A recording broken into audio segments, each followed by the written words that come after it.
Even on that move, even when we broke the 200-day moving average, right? 2 candles ago, we broke and closed below the 200-day moving average. That's also a setup as well, right? So what are we looking for? 20 SMA place. But what about when your 200 has been holding all day, right? It's been holding all day, and now we've broken and closed below the 200. Now we've taken out the opening 30-minute range to the downside, right? We took it out. Here's that confirmation, big 72-point candle flush, about 60 points from what would be an entry, right? What's your entry? Well, we broke the 200-day moving average. I'm just using common sense, right? Like, my trading is not very, it's not very difficult. It's not very intricate, right? There's not a whole lot of what's the market doing? Where's all the orders? I'm not doing all that. I'm not doing all that, right? What I'm doing is looking at price, looking at levels on the chart, supply and demand, and then I'm telling myself, I'm using common sense, right? I'm using common sense, and what I'm saying is, what happens if we confirm the 200-day moving average? I don't know. We can go shorter, right? We can go down farther. That's all I'm doing. That's all I'm doing. And then it's, how much risk do I want to play? Great. If I want to play a mini, I'll play a mini. You know, how much do I want to lose if it doesn't work? Okay, $300-400, sure. Do I want to play some micros? Cool. How many points do I want to give up? 25 points. That's a $50 loss per one micro contract. How much am I comfortable losing? $200. Okay, cool. I'll play 4. That's all I'm doing, right? That like I try to make things for myself as simple as possible, And the reason why I try to make it as simple as possible is because I'm not that smart. I'm really not. I'm not sitting here trying to dictate and decipher where the hell this price is going to go, because your guess is as good as mine. That's 100% facts. And we've watched this market literally trade sideways in a 150-point range from high to low all day, right? So when we've seen this market go from high to low all day in a 150-point range, what's been working exceptionally well? Scalping for 4, 5, 6 points to the upside when we're at the bottom of the range, scalping for 5, 10 points to the downside when we're at the top of the range, until one of those ranges decides to break. When one of those ranges decides to break, then and only then we can now start to put on that trade where we're going to let run for 15, 20, 30 points, right? That pre-market low break, but yeah.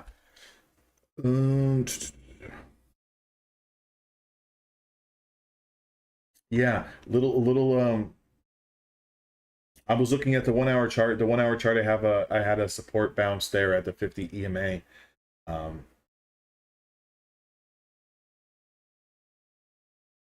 That's something right there.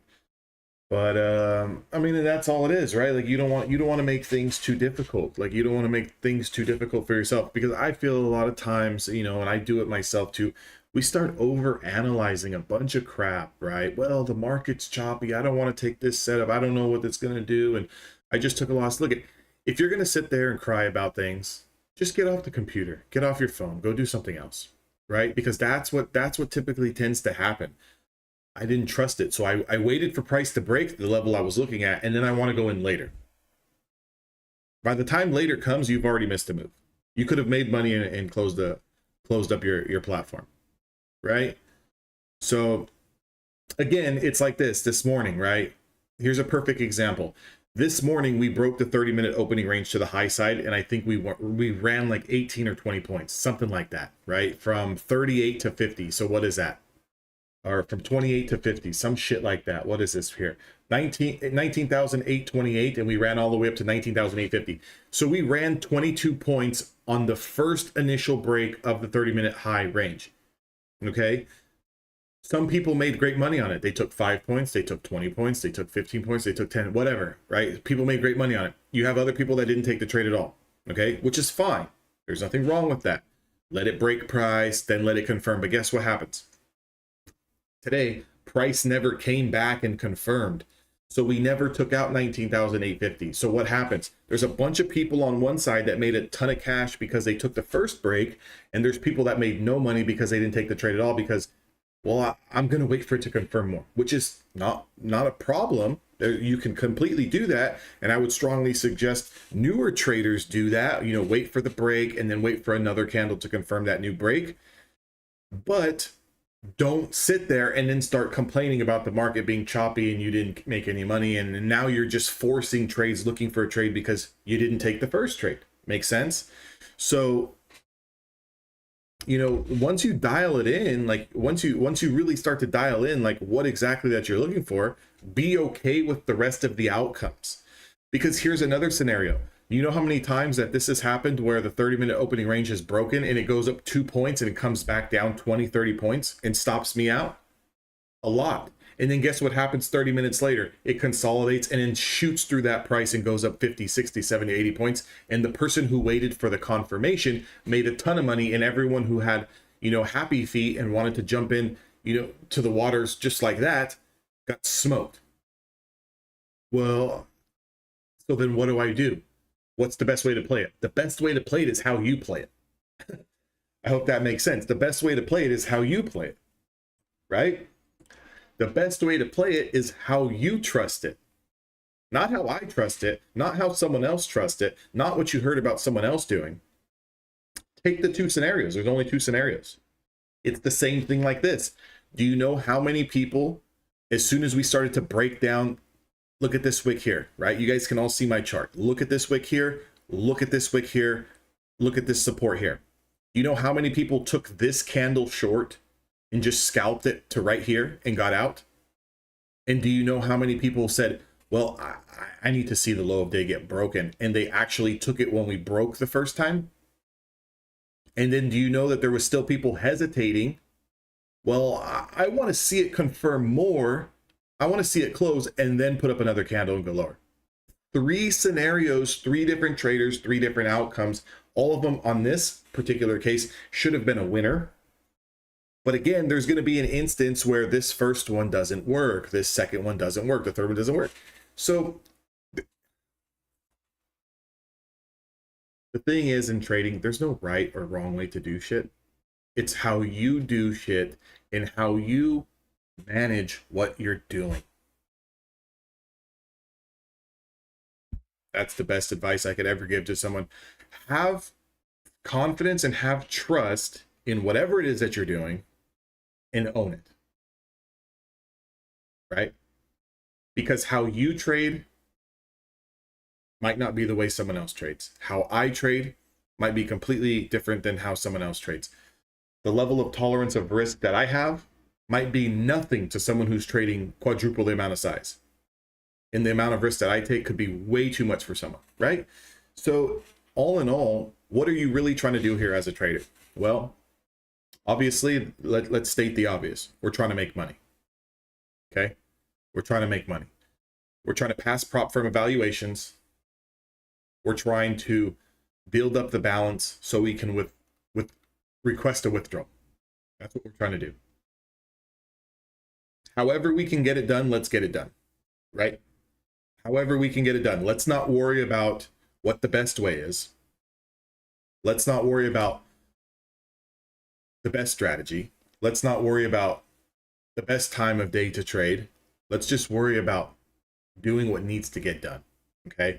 And sometimes in trading, things are not going to be cookie cutter, meaning we're not just going to get the 20 SMA plays that run. We're not just going to get, you know, high of day breaks that run. We're not just going to get an all day trend. We're going to get a lot of shit price action like that we had this morning. Mind you, some of these ranges were big this morning off the open, okay? Like that first 20 SMA play off the open, I think it threw us in like 16, 17 point drawdown. So mind you, friend, if you were playing, because I know some of you guys do it, 2 or 3 mini contracts. Well, 10 points, you're taking a $200 hit. That's 2, 4, 6, maybe $650, $700 when it's all said and done of drawdown that you were in. Do you know how many people out there in the trading space, especially the prop firms trading space, were literally shaking in their boots, going down 500, 400, 600, seeing that P&L fluctuate, thinking I'm going to lose. Oh my gosh, my account's going to blow up. Exit the trade, and then it ended up confirming and going down. Do you also know how many people are out there that got in that trade, sat through the drawdown? Think about this, sat through the drawdown because they were trading smaller size. 19,771, it only went down to 19,757. Okay, So it didn't go down 20 points. Let's say someone was looking for 20, 30 points. Never went down there. Never went down there. Immediately shot back up on them, and then they got out of the position, and then it fell. So what's really driving your success or your downfall in trading? Number one, emotions. Number two, anxiety. Number three, FOMO, right? FOMO. Number four, too big size. Fix those things, and I guarantee you, it doesn't matter what strategy you take, how you're scalping, how you're trend trading, how you're doing anything, all that other shit falls in line. The numbers are going to work themselves out. What I would definitely recommend to a lot of people is definitely just trade micros from the jump. Just trade micros. Let's eliminate one big problem right off the bat. Let's stop trading minis and let's just trade micros. 5 micros being the max. 5 micros being the max. So in that type of situation, you're eliminating a lot of headaches. Well, I'm never going to make as much money as someone who's trading a mini. Sure. But you're probably going to blow up less accounts. You're probably going to have more hairs on your head. You're probably going to get more sleep at night too. You can always size up. Trading is one business where it doesn't matter if you've been in this business for one day or you've been in this business for 50 years. You can increase and scale your business literally overnight. We can go from trading one micro contract today to trading 10 mini contracts tomorrow. Scale it in to the moon, right? To infinity and beyond. Kurt, how do I feel about my funded futures? How do I feel about my funded futures? Yeah, I mean, I've heard good things about them.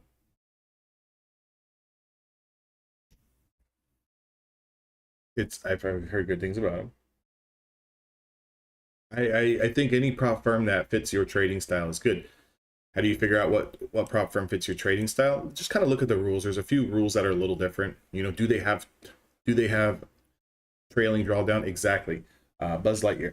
Do we have do they have that intraday high watermark threshold? You know, that trailing drawdown. Is that something that's going to be a problem to you? Like, for example, Apex. If you go up $1,000 and then you cash out for $500, your trailing drawdown is down $500. Versus on Topstep, you don't have that problem, right? Is that going to be a problem to you? Because if that's the way that you trade, then maybe Apex is probably not the best firm for you. If you're more so of a scalper where your high watermark is always going to continue to increase because you're not really looking to zone trade or trend trade where you're holding these things for big swings, then go with Apex. Why? Because you have more leverage available there. You can have up to 20 accounts. We all know that, right? Now, I'm not saying go out there and try to get 20 accounts tomorrow, but you can definitely scale into more than 5 accounts, 10 accounts, so forth and so forth. Only other thing different is, again, some of these other firms, they do not have that activation fee. So if that's going to be a problem for you, where Topstep is $50 for a 50K account and $150 activation fee, so you're $200 all in, okay? But you can do things like dollar cost average. You can do things like trade 1 micro on this trade and trade two minis on the next trade, and then go back down to 1 micro. They don't really care, right? That's a benefit for some people. But it's $200 once it's all said and done, okay? Then you have firms like Apex, which they don't really like the whole dollar cost averaging. They only let you do it once, quote unquote, right? From what they're telling us. So if you're in a losing position and you add to that losing position and then you add to that losing position again, it might be a little bit of a slap on the hand or a slap on the wrist. And they have that trailing threshold.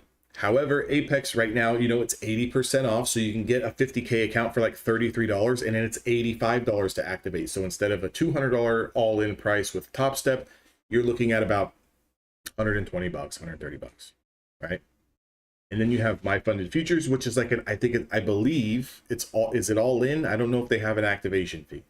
I know Take Profit Trader right now is 50% off, and I think all in's like 70 or $80 or something like that. No activation fee. So it's basically, to me, the way I look at it, do you want to spend your money up front? Or do you want to split it in 2 payments? That's the only thing I see. For me, if someone is having trouble getting funded, I would say split it up in 2, because why do you want to pay more for an account because it has no activation fee on the back end, but you haven't even passed or gotten payouts yet? So just go the cheapest route first and see if you can even get funded. That would be my recommendation. what do we got here? I mean, I'm looking at the 1 hour chart still. We got a 50 EMA support right here down where this bottom, where this low of day is. So if I was to mark out this low of day, this right here is correlating with the 50 EMA on my hourly chart. Okay, so that 19,640 correlating with that. Below that, I'm looking at 19,600, 19,600, 610, 610, 611. I'm looking at the Bollinger Band. Okay, so if I was to drop this line here, that's what I've got. These would be the two supports that I'm looking at if we do start to break down. Okay, so what I'm dropping you guys here on this screen is what I'm looking at on a 1 hour chart, and that's where I'm getting my levels from.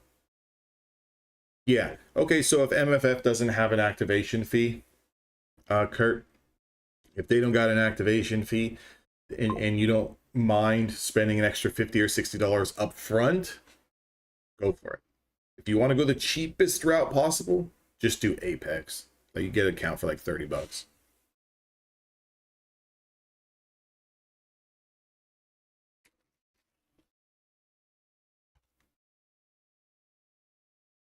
I've also got some levels down here. What else do I have? Yesterday's volume point of controls down here, kind of right where we're sitting. Anything below that, if I get below that, what I'm looking at is, what is this?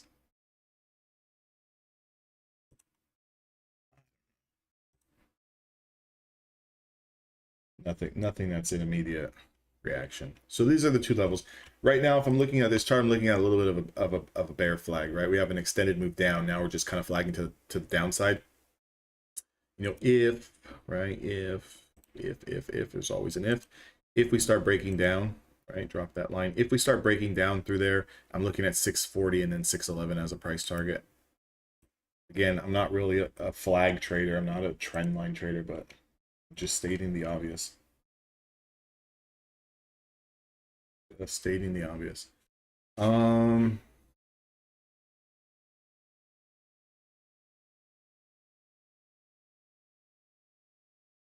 Yeah, day's been okay. Day's been okay. I think we're at 5 trades, all scalps. I mean, look at the average trade time, 39 seconds. Again, this is an evaluation account. I was kind of telling people in the beginning of the day, I'm only taking one trade on my funded accounts, and that's the first setup that I get in the morning, and then I lock it. I'm locking it down this whole week. This whole week. Why am I doing that? Rollover week, and it's FOMC. I do not want to be involved in this price action. If I'm going to have a big day, great. I'm going to pass more evaluations. If I'm going to have a big losing day, I'd rather it be a blow up on an evaluation. Stick to micros, especially when you're that close. If you're $500 away on that one account, stick to micros, even if it's going to take you another week. Even if it's going to take you another week.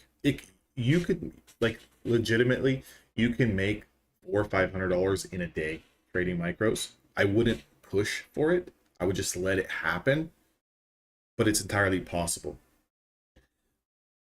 And I get that feeling because I know a lot of traders have that feeling. But what's the difference, Melissa, if you pass today or you pass next Wednesday? Tell me what the difference is, you know? Because I'll tell you this, you're not even going to be eligible, and I don't know what firm you're on, but it's not like if you pass today or tomorrow that you're going to be able to get paid on Friday. So yeah, the difference could be blowing your account. The difference could be, you know, putting yourself in some big drawdown early on that account because you're so excited, right? You're so excited to get into it. And I get it, we all get excited, but you know, we don't, there's no rush. There's no rush. Because I don't know what firm you're trading on, but even if you're trading with Apex, well, guess what? Your next window you're going to be able to trade to request a payout in is not even going to be until the 1st or 5th. So you got a lot of time. And if it's with another firm, you know, it's not like you can take it on the first day.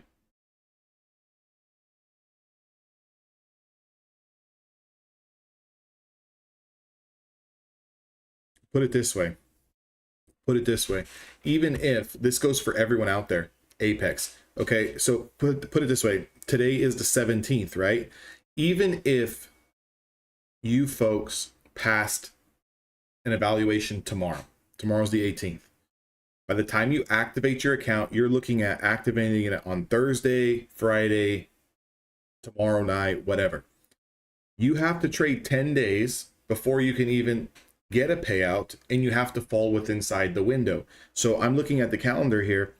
If you were to pass tomorrow and you're ready to go come Thursday morning, 1, 2, 3, 4, 5, 6, 7, 8, 9, 10, you would have to wait until the payout period from the 1st through the 5th, and you would be requesting a payout almost in the middle of that on the 3rd. And that would mean that you didn't lose any of those days. You traded every single day, you made money, and you reached the $2,600. Do you see how much pressure subconsciously we're already putting on ourselves? Like, so we're already putting so much pressure on ourselves. That would mean that you would have to pass today or tomorrow to even be eligible for a payout on the 1st. And not only are you putting that pressure on yourself, but you're putting bigger pressure on yourself to actually hit the $2,600 threshold without losing anything. That's crazy. So what I would do is just take my time, take another 3, 4, 5 days to pass. Guys, if we lose this low of day here through 640, I'm looking at those 611s. Again, that's the Bollinger Band. I'm getting the Bollinger Band to kind of open up here on the downside. I think I want to trade this. We're going to trade what do I want to trade here? Now that we've broken that price, what is this I want to trade here? 629. 629. That's the low.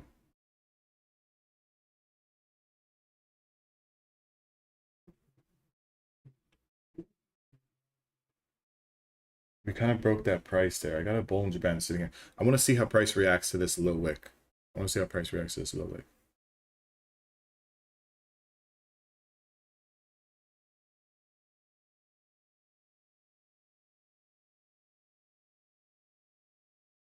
It's not a lot of space, but let's see here.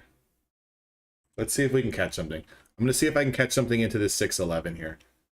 I'm going to see if I can catch something into this 611. I'm going to keep a tight stop on it, maybe $200 risk.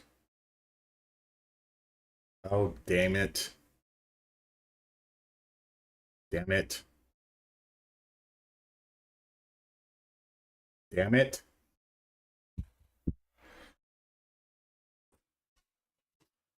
I forgot I had the bracket on the ATM. I've been taking 5 point. I've had a strategy on for 5 point take profits because of the market, the way it's been choppy, and I've been trading on this evaluation 3 to 5 minis. Stupid, right? I'm just trying to pass it. I traded 1 mini and I was looking for price to go into 611, which it did. It did. But I only took 5 points on one mini.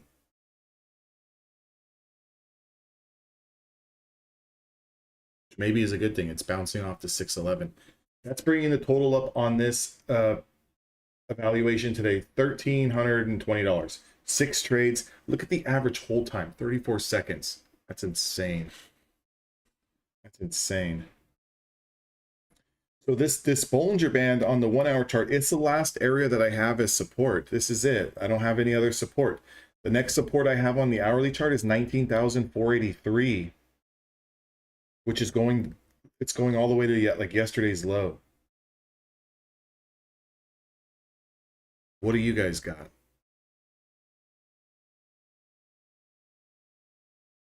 Same setup, would hold weight, AJ. I like the 200. I like the 200. I like the 50. I like the 20. If you're gonna play it that way.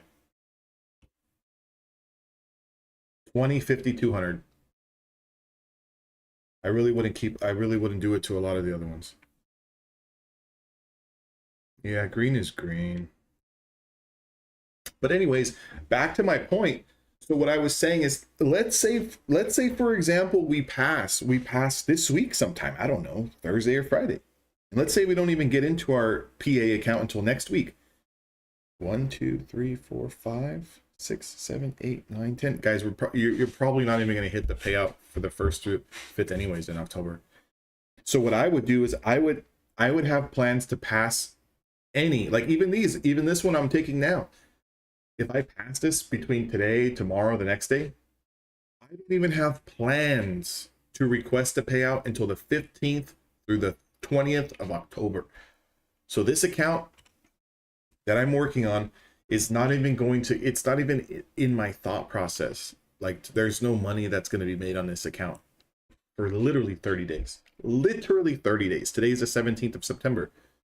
I have no plans to take out any money from this one particular account if it passes for 30 days. I think that frees up a lot of stress too. And that's just kind of the way that I work it. Again, I know some people like, you guys really push, but I don't. I just let them go where they go.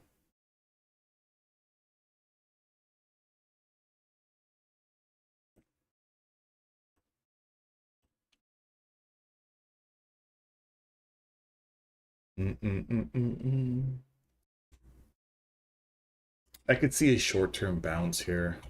I can see a short-term bounce. That Bollinger Band's at 595. And it's literally at this low of day. I could see a bounce.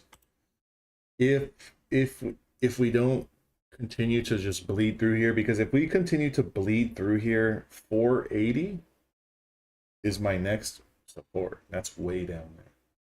So I look at the 2-minute chart. Look at this 2-minute chart.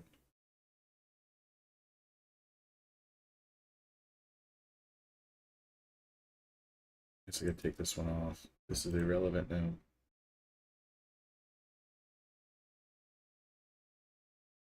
You'd be looking at bounce spots into 19,630.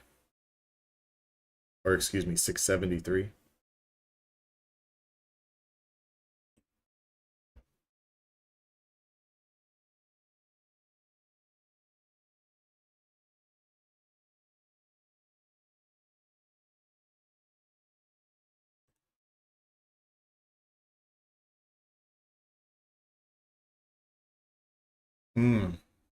Look at the aggressive bounce.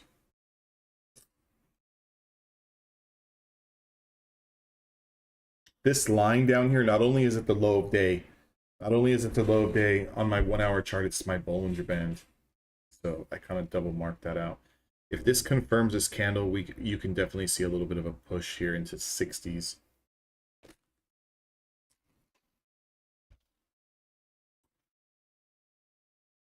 Tight stop on this, looking for 5 points and just got it.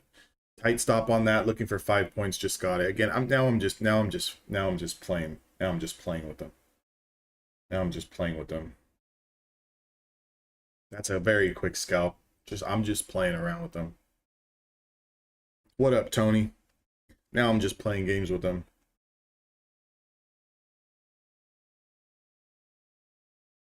What was my thought process? I don't know. Green candle takes out red with room to run into resistance. 5 points quick.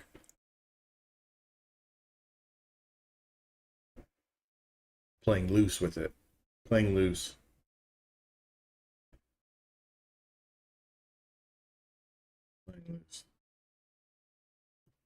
We're trying to get this combine, not combine, evaluation passed by tomorrow, to be honest.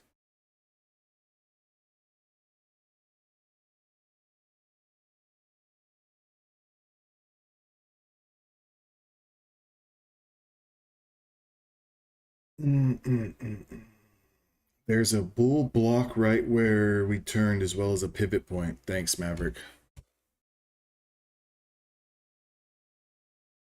I see a little something there on my 1-hour chart as well. We got room all the way up to 669, to be honest, though. 669. 665, 669, I can see us trying to stretch for that and then kind of coming back down. Let's see, though.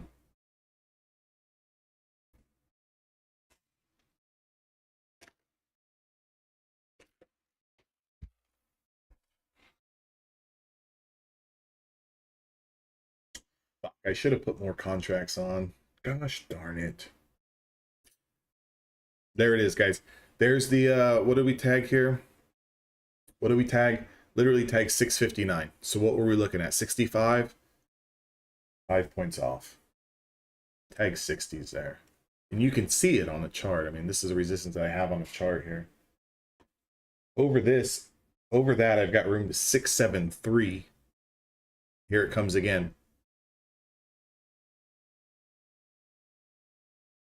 So if one was in on that bounce, this is your take profit here. You've got to respect that, right? You have to.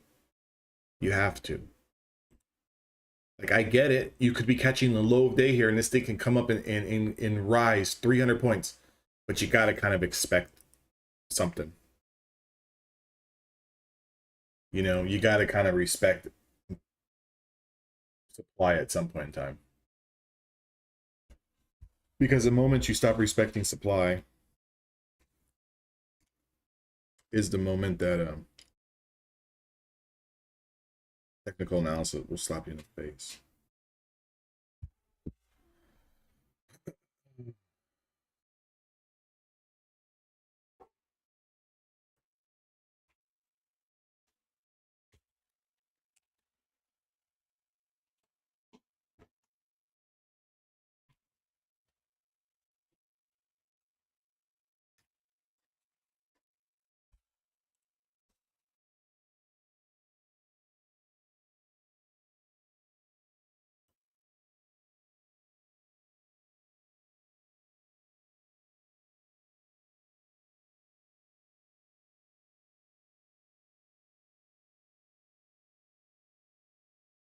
Nice, Maverick. What I'm talking about.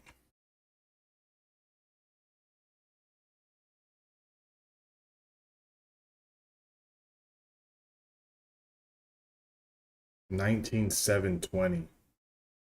This is a 2-minute. This is a 2-minute. This is a 2-minute, JB.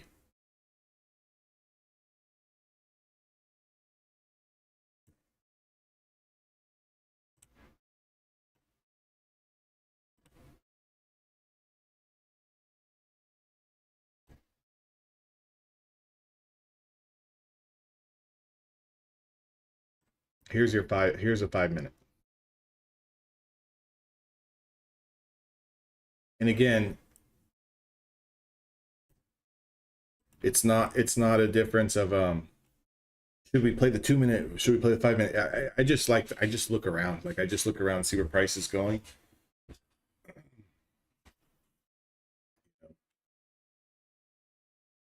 I'm like 70, I'm 80% of the time on a 5-minute.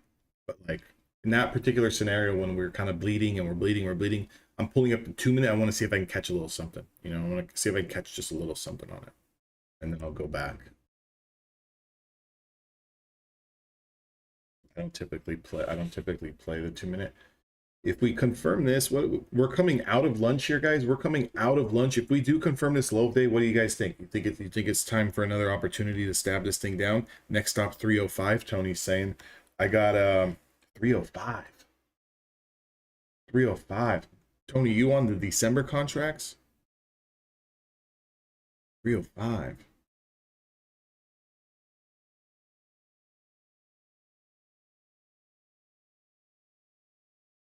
I got like 475. 500. That's low. I think you're on the September. I think you're still on September contracts.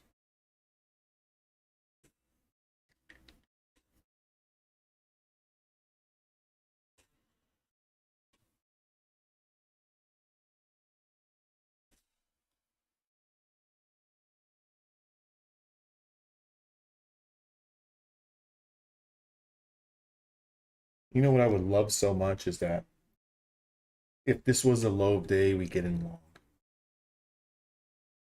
We take it all the way through high of day. It's not going to happen, but I'd love to be a part of that just one day. Just one time.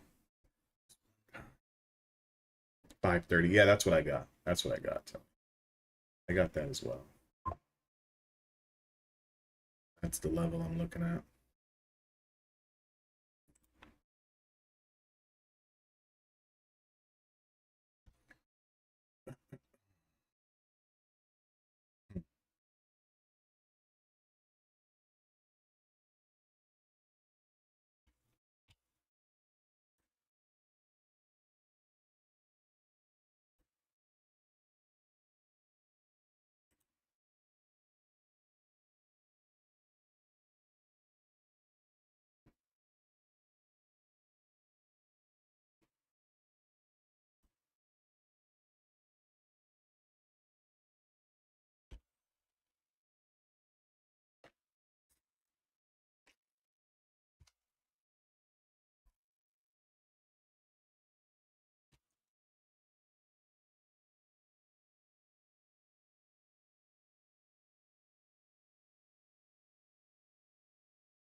If we confirm this previous hour low, I'm very interested in a scalp.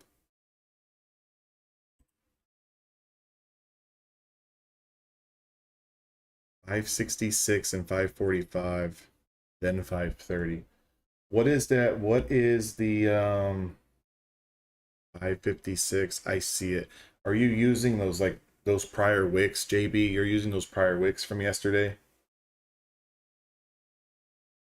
I see. I think I see what you're looking at. I'm just more so looking at getting down to macro 500, 530, 500. But I see what you're seeing. I would just expect if this thing's gonna fly, it's gonna fucking fly. It's gonna fucking fly. But I see what you're looking at.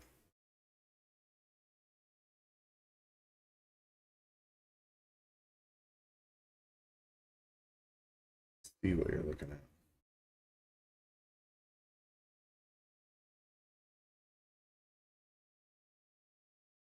Yeah, fly down. Drill down. Hammer down. That thing's gonna absolutely move. I don't really see those wicks holding enough. But I don't know. I don't know anything. I'm just saying. I'm just looking at that hour chart. I've got next like real support at like around 500. Obviously that low of day wick, but what is that? 530? 529? I can see that, but man, if we lose that. Only thing this thing's holding on by a thread is the and I should probably do it that way you guys can see it. Let's do this. It's gonna look a little wacky, guys. It's gonna look a little wacky. This might help you guys. I got all these stupid monitors up and you guys are only looking at one little piece of the pie here. So let me do this. Let me do this. Let's do something here. Give me a second. Let's do something here.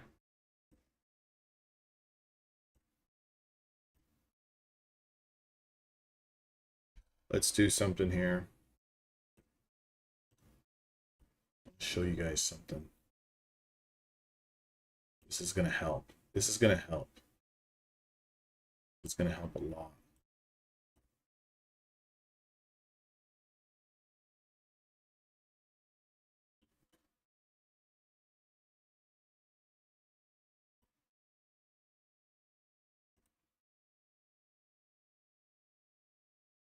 You guys see this?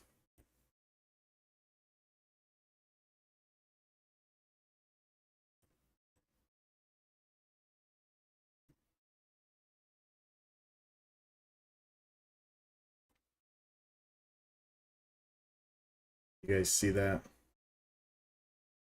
That's the hour chart. Let me see here. That's the hour chart. So that's what I'm looking at on another monitor.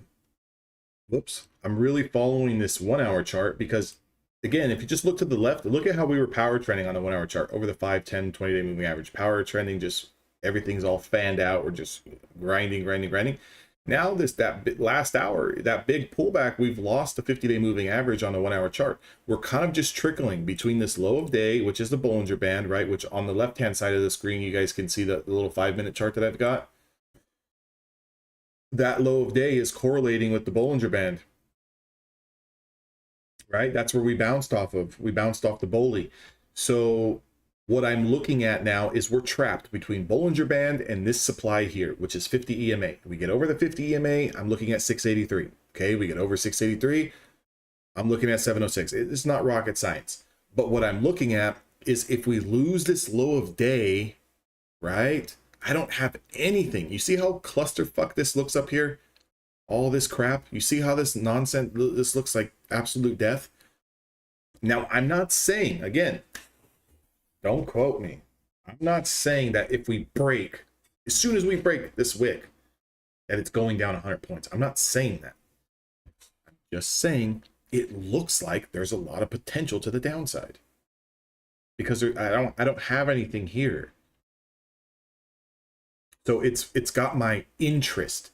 Now, if I was a trend trader and I was trading a little bit more smaller size where I'm looking to hold these positions, then yeah, maybe I might throw on a couple of micro contracts. And as long as we kind of hold this level down here, see if we can get 40, 50, 60, 70 points. I'm a scalper. I might try to scalp this for quick 5 points. Just a quick 5 points. I'm looking at a level. If it breaks, is it going to give me 5? I'm willing to bet on that. That's it. Norman says it's going up. That can happen as well too, Norm. Yeah, I mean we're holding this support. You know, what is the market going to do today? I don't know. It's going to go up. It's going to go down. Right? It's going to go up. It's going to go down. That's the story of our lives as a trader. It's going up, going down. That's all we know. I don't know when, but I know it's going up. And I know it's going down.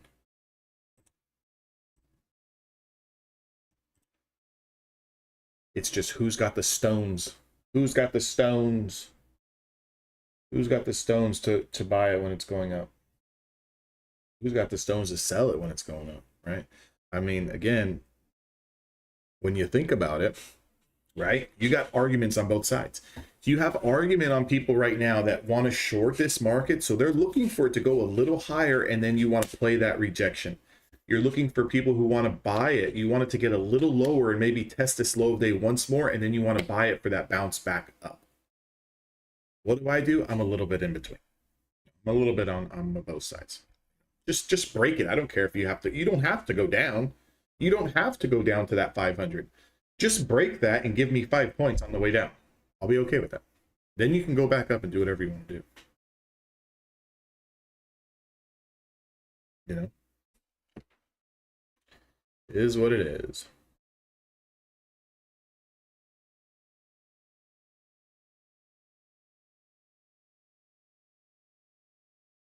Mm-mm.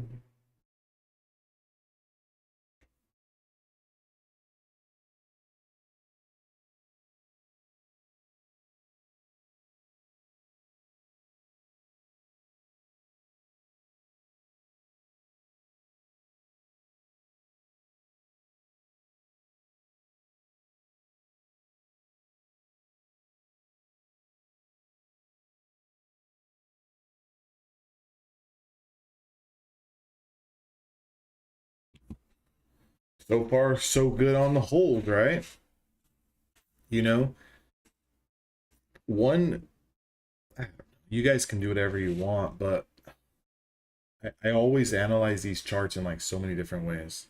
It drives me fucking nuts. Because I see the opportunity here for a continuation to the long side. But I just like to short a little bit better right now.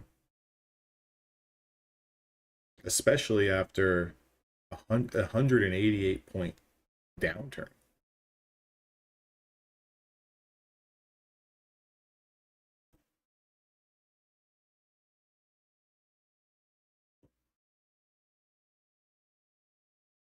$100 EMA at 583. Yeah, I got that as well. That's what I'm looking at, JB. That's that level, JB. JB, that's that level I'm looking at. Like to see it do something here. Guys, what do you think about the split screen? You guys like that? You think that's okay? Looking at the 5 minute, a little bit of a cleaner chart here, just less crap going on. But we carry that 1 hour chart to kind of see the bigger macro level. What do you think about that? Because that's what I'm staring at all day long. I mean, I'm staring at this one. I'm staring at the daily. I'm staring at the 5 minute as well with all of the moving averages. But then I've got this one on the left that I kind of just show you guys because it's just a little bit cleaner.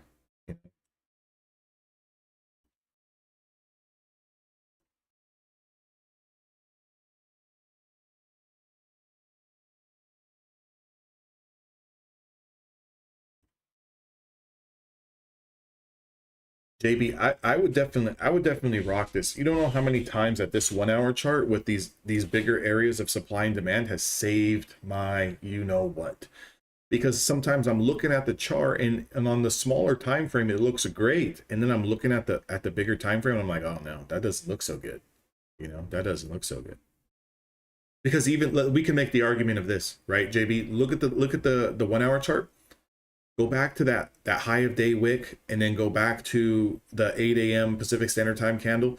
Notice how we wicked below this 10-day moving average twice. And if it got confirmed, there was room to the 20. So that was between 19,735. We had a sneaky area down into 19,710. That's 25 points worth of room. Someone could have easily taken that 25-point trade into demand. Easy. Easy. Now, whether that matched up with what we had on the 5-minute chart, I'm sure it did. I'm sure it was. What was that price? 538. 538 was here. So remember when we were talking about that initial move? Imagine someone who took this move here, that one, right? 738s into the 200 and into this linear regression. That's this play right here. So that 1 hour chart gave us so much confluence on the 5-minute. I took that little scalp. I took that scalp because I was just looking at that 1 hour and I'm like, if this 1 hour loses the prior hour's support, it's got room. That's all I'm looking for. And I've carried all of this over from options trading, right? When we're trading stock, or not stocks necessarily, not equity side of it, but when we're trading options, we need space. Like, I need room. Like, I can't trade 10, 15 contracts of Tesla if I've got 50 cents into demand or 50 cents into supply. It's just not going to work. This is not like I can go in there like the Nasdaq and take 5 points out and call it a day. I need room. So I need areas where I'm going to see $2-3 before the next potential area of resistance or support. Then from there, I can use the smaller time frames and kind of get in on it. And carrying over that mentality to futures helps, because if I don't have space in the trade macro, which my macro is 1 hour for day trading, if I don't have space, how the hell am I gonna take a trade? I'm just guessing, right? Now, again, one could argue we're guessing because the market goes up, it goes down, of course. Yeah, tomato, tomato. But what I'm saying is it makes sense to me in my brain, okay? So as long as things make sense to you in your brain, the way you're analyzing the charts, that's all you need. You know, it doesn't have to make sense to everyone else. And that's what, that honestly, like, if I love YouTube guys and I love you guys, but that's the whole reason why, like, I will never like completely dive into like trying to be like these streamers who want all these people watching them and listening to them, because everyone has their own piss poor opinion, like if it's the only way to do something. And I just hate that, because it's like, what? I put on my right shoe before my left. You put on your left before your right. What's the difference? Both shoes are still going on, right? You know? So it's hard. It's like that's what's hard. It's like people are very set in their ways, which is, just be open-minded, right? This is not a competition between me and you. This is not a competition between you and the next guy. Like, this is like a game in an industry where we can all benefit together. Like, let's all, like, I'm happy that people see the charts differently, because I want to know what you're looking at. Because at that point in time, I want to see, do I see that, and can I correlate that with how I trade, right? Like, if someone was seriously telling me, like, we've got to absolutely go long here, like, this is it, this is the low of day, we're going back up 500 points today, tell me why, and let me see if I can justify that. And if I can, I'll be right there with you. Which, if we look at the hourly chart, do we have room to continue higher? Yes, we have room to continue into 19,684. And on the 5-minute chart, that would be taking us to 696. So that's correlating. If this continues to bounce, that's correlating together. I can see how someone might want to scalp this long. Okay.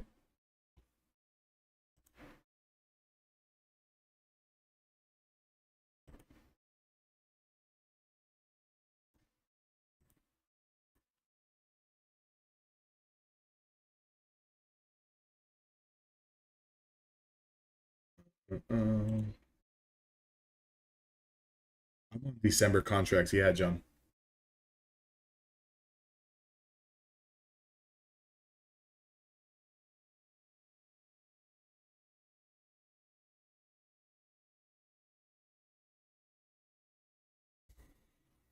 I'm already rolled.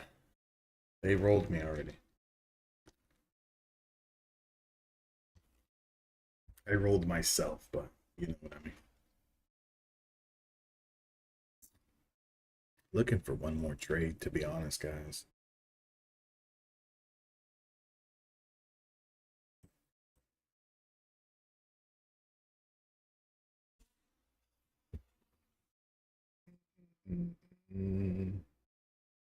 I really like the short-term long, and I like the macro short.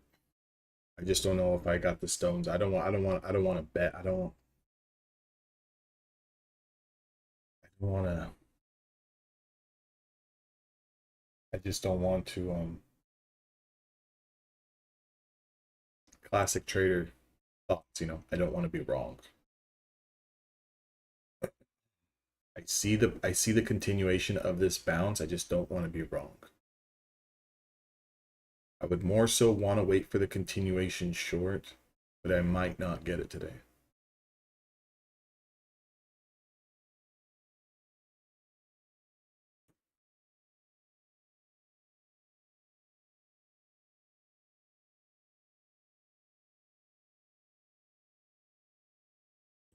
I'm going to go back to the 2-minute on the left-hand side, guys. I'm going back to the 2-minute here because the 5-minute's not really giving me anything, but I got a 2-minute setup here.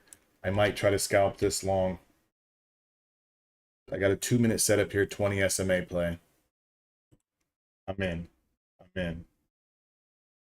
Tight stop on this, maybe 200, 250. Just looking for 5. Not gonna fucking give it to me. Not gonna give it to me.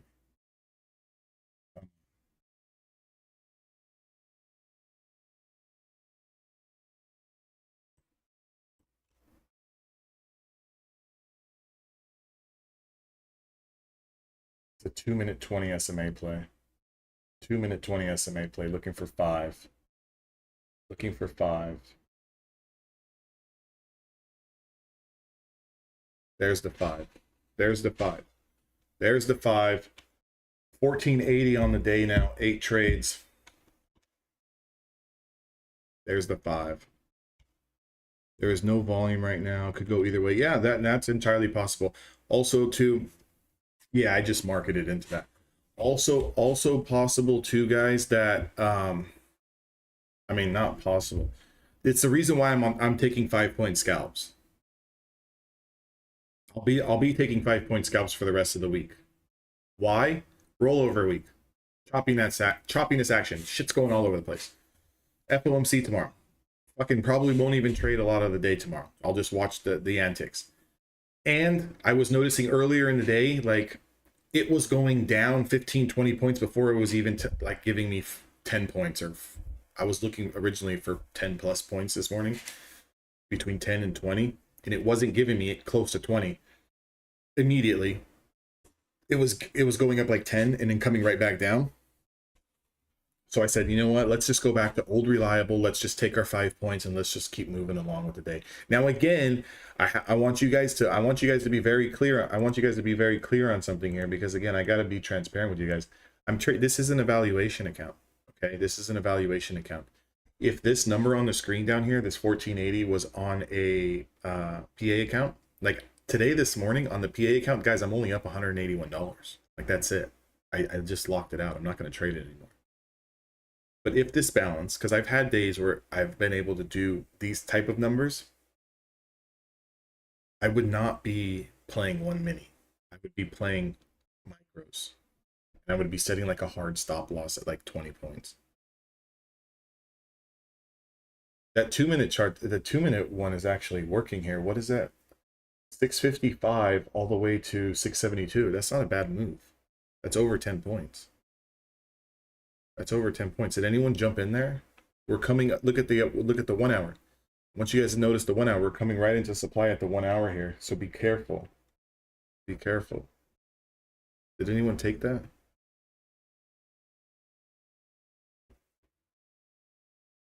And the point I was making was, if you guys caught what I said, guys, I'm risking like 200, 250.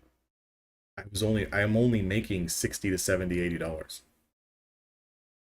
The risk to reward ratio is skewed.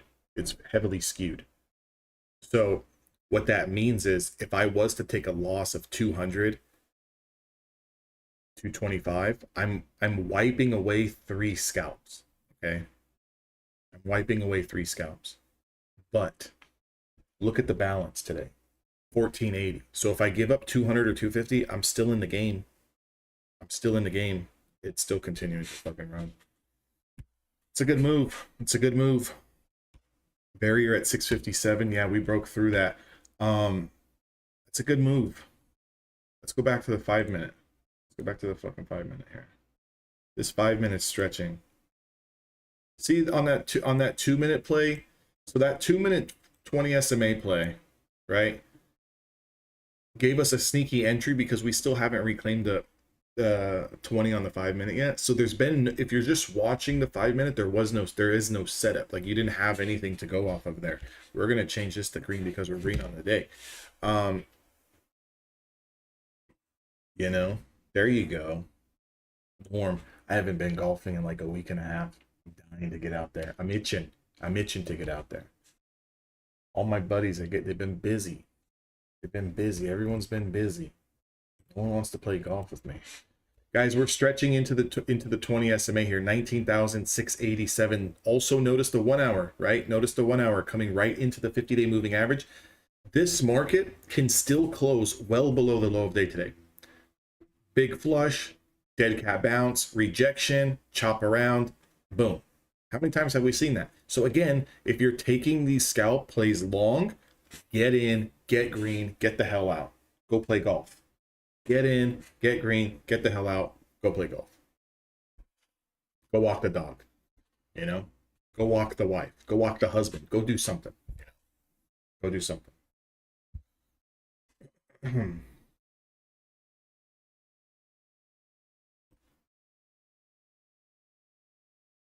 boom, boom, boom, boom.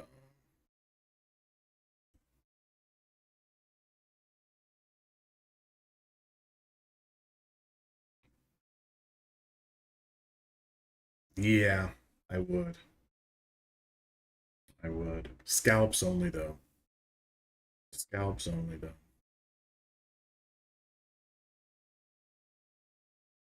Like, just get in, get green.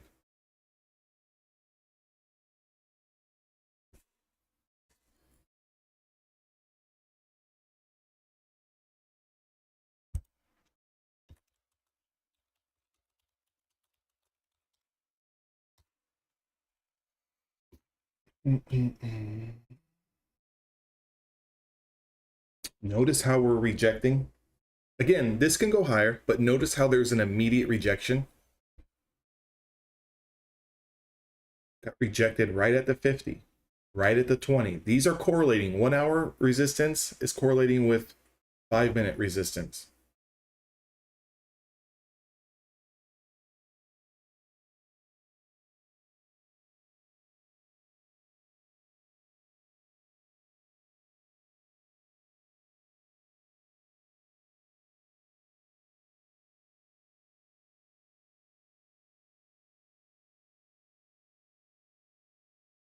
Breaking through now.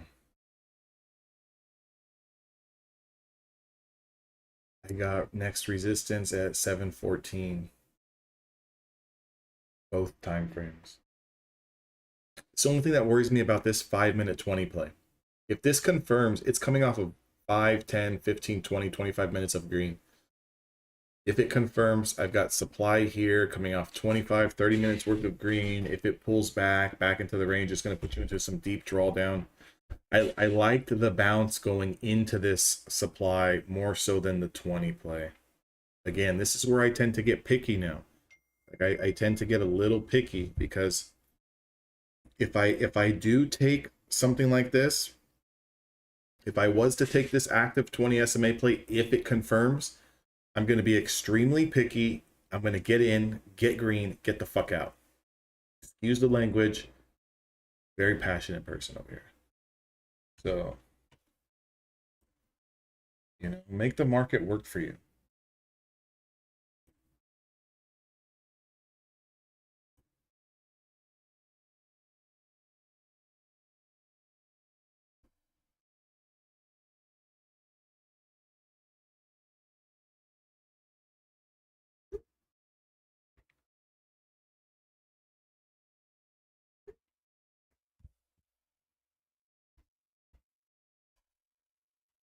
I start looking at how much range do I have? How much range do I have if this does confirm? 692 into 710, let's call it 715. Sure, I can get 5 points off that, but it's got to go. Right? It's got to go. As of right now, it's just getting rejected at hourly supply. Not a whole lot of room, to be honest, on the hourly chart. Notice we're going to hit our heads here, here, here. There's not a lot of space now.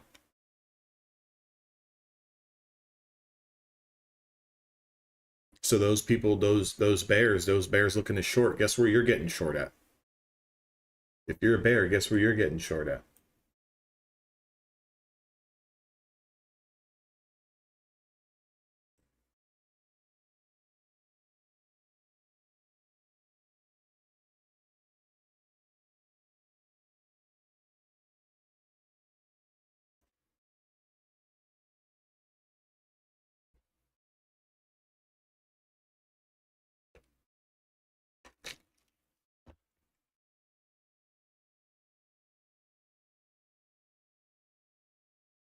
Guys, likes got to get up. I've only got one like on the stream. Likes have got to get up.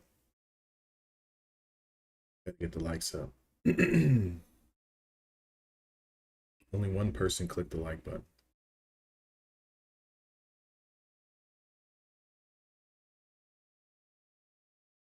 Hearts will do it too. This is right. They're free. They don't cost you a thing. They don't cost you a thing. Little bit of a reversal candlestick here on a 5-minute time frame, guys. Rejected at the 20 SMA.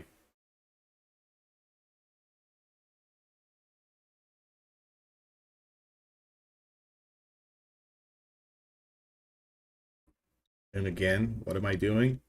Cross-referencing this small time frame with the hourly. What is the hourly telling me? Rejected at the 50 SMA. That's exactly what the hourly is telling me. Good short scalp there right off the 20. Came right into resistance, guys. You can scalp that short. We had someone in chat scalp that. But again, you gotta be careful, right? Because the momentum is still up. Like from the floor, it's still up. So it's just a quick scalp. There you go, Norm. 710, I've got resistance. 710. We're starting to fly. Starting to fly over that 20 SMA again.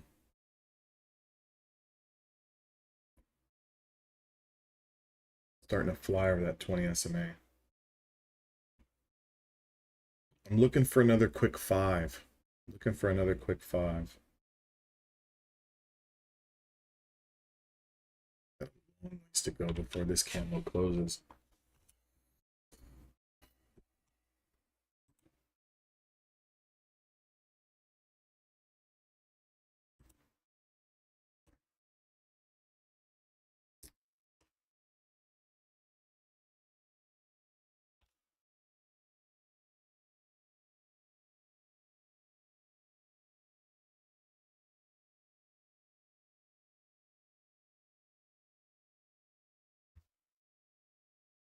The only thing that's going to happen here, it's going to suck all the range out. That's what's going to happen. It's going to take all the range out. See how it's rejecting? So what I was concerned about is if that 20 SMA play kept on going higher, kept on moving and moving and moving, and then closed way up here at like 705, literally has supply like 5-6 points over that.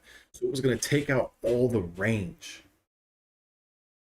I don't like that. I like when it just I don't like when we take out all the range. I need space. I need space. Passed my apex 2 days ago. First trade went well. Now I'm down a little bit. Hopefully get back up to standard soon. Yeah, just take it day by day, day by day, day by day. We might have a little scalpy scalp back to the downside here. 1 hour chart still being rejected at the 50 SMA. Might have a little scalpy scalp to the downside.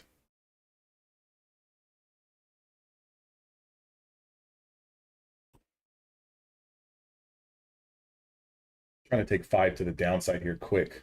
5 to the downside here quick. Oh. Oh, whoops. Whoops. Whoops. Let's get out of that. I was on a Topstep account. Whoops. Wrong platform. Whoops. Don't want to do that. Jeez. I would have gotten filled too.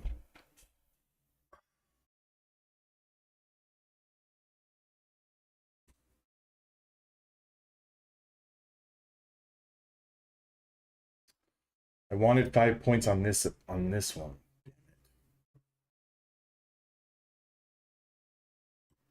Going 5 points here. I'm looking for something quick, guys. Tight stop. Tight stop.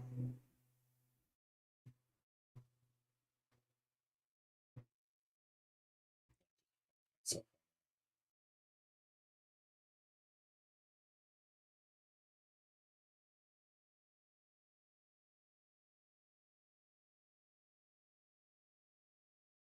looking for that rejection at that 20 SMA. Hold.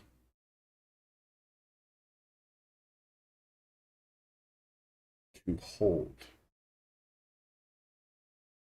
Stay down there.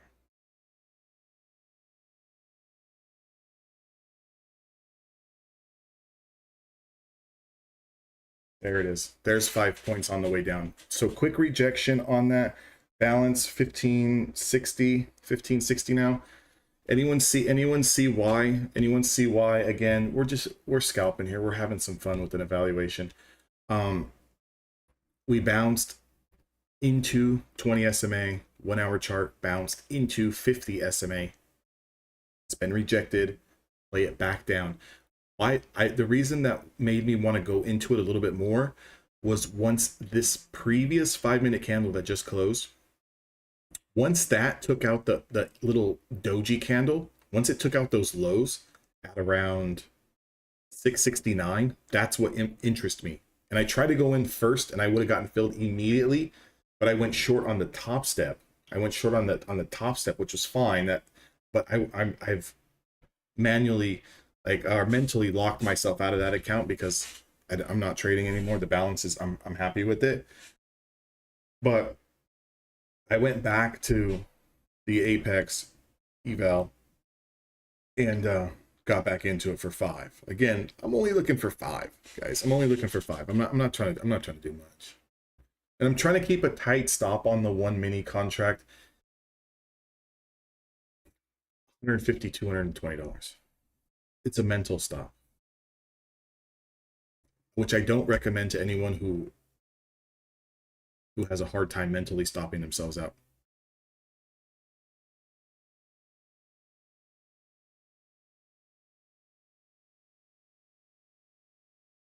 Later, Norman. Later.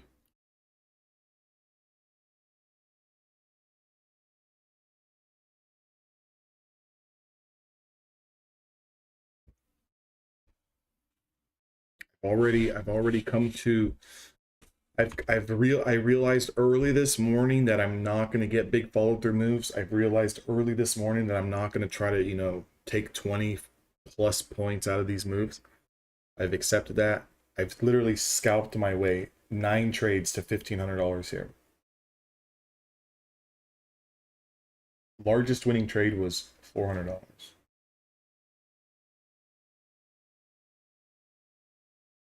Average winning trade 173.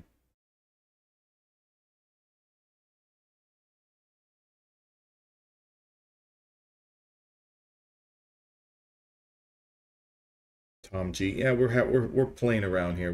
We're playing around here with an evaluation. I'm locked out of the fundeds today. I wish this number was on my funded account. It's not. Locked myself out at like 180.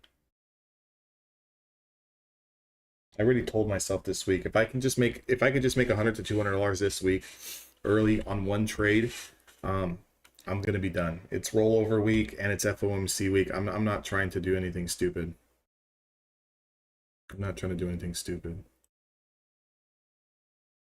But what I am trying to do is I'm trying to grow the number of accounts that I have here. Yeah, do you see that? You guys, do you see that? The average trade time, 33 seconds on those 5-point moves, 100% win rate. The longest trade time there is 1 minute 24 seconds. This is what I want to. This again, I've stressed this to so many people in the past inside my community.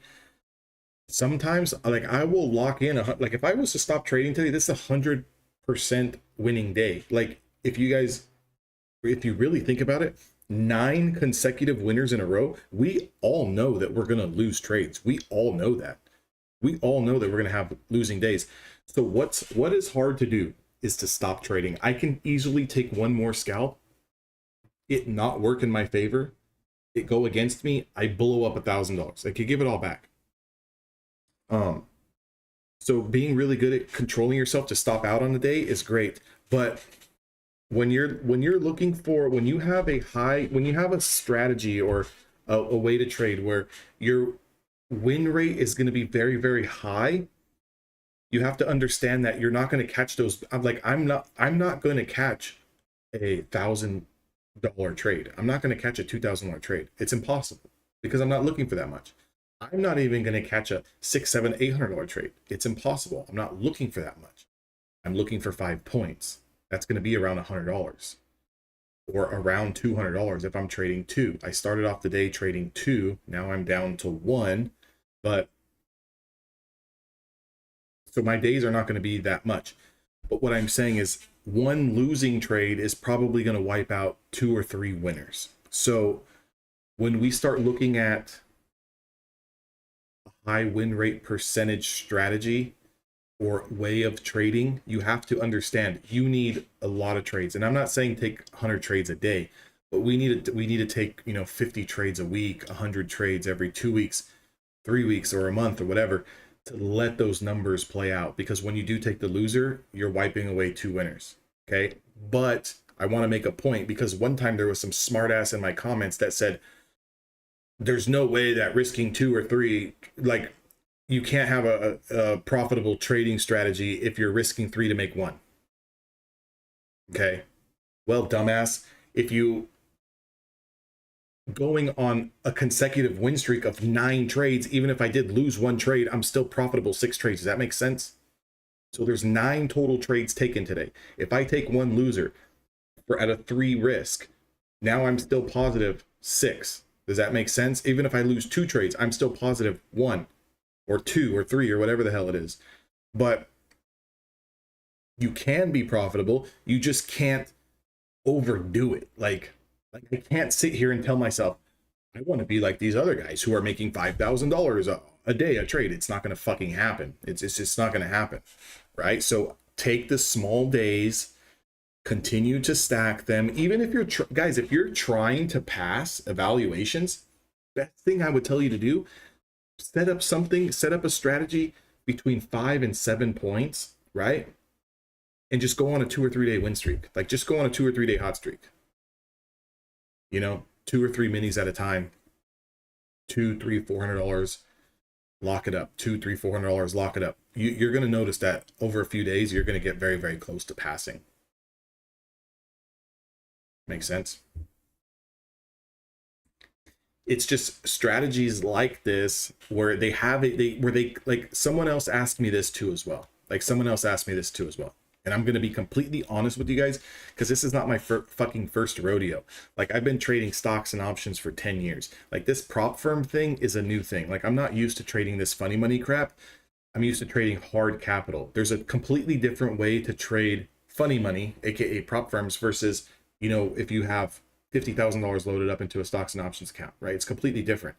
But we're coming all the way back down to the lows. Guys, remember the low of day, the previous low of day, or not low of day, the previous hour candle low. Remember that price. It's been here all day. Been watching it. Exactly, Melissa. They can also lose 5,000 in a day as well. And that doesn't do well for my emotions. I can't handle those kind of big losses like that. Guys, we're getting really aggressive here to the downside. Watch this. Watch this.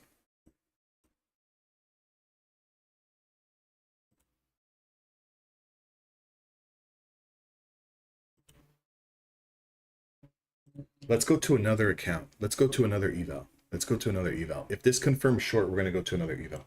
We're going to start off aggressive. We're going to still take 5 points. We're going to still take 5 points, but if this confirms,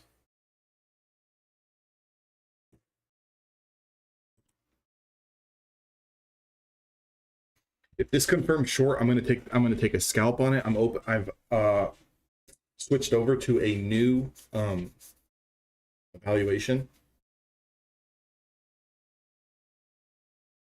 On days, results are not in the lopsided. Risk to reward hardly works in the long run, at least not for most. Yeah, and I agree with that. Like a negative risk to reward scenario, you're right. It's not going to work for the next 20 years if two things.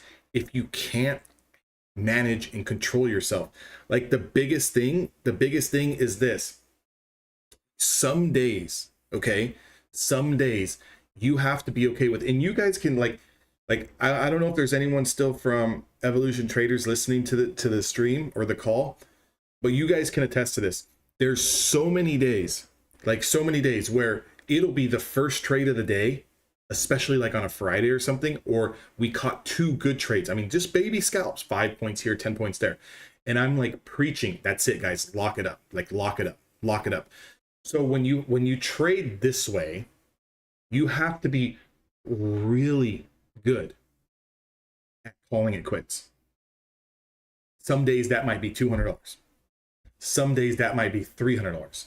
You have to be really good at that. Because if you're not, here's the mentality. And this question was asked recently. It was asked very recently. It was, if you have a strategy that works 80% of the time. I just got into this trade. It just triggered me in here. That's it. We got filled on some. Guys, we're out. Guys, did you guys see that P&L fly? That's 5 mini contracts, 5 points on the low of day break. 5 mini contracts, low of day break, $400. We're done. This is going to make my point right here. On a scenario like this, guess what? Stop trading it. Like, that's it. This account, even though it's an evaluation, guess what? I had an idea. Those of you guys who were listening, you guys knew I said I like the short better than I do the long. I switched to the 2-minute time frame. We found a little bit of a bounce into that 20. Okay, some of us here took it, but I like the short. Why? I explained this to everyone. I explained it. Like I couldn't have explained it any better. It's not like anything. I'm not. What am I trying to say? I think that whether you started trading today or you started trading 20 years ago, it didn't take a rocket scientist to see that if this hour candle, based on how I look at my charts, okay, based on what's on my chart, if we lose this low, we potentially have room. And I even said, it doesn't mean that I think we're going to come all the way down here. That's just our potential. But I am looking for 5 points. So I'm willing to bet on that. I'm willing to risk that. But getting back to my point, yeah, I think over a long period of time, if you're risking 2 or 3 to make 1, that's very lopsided.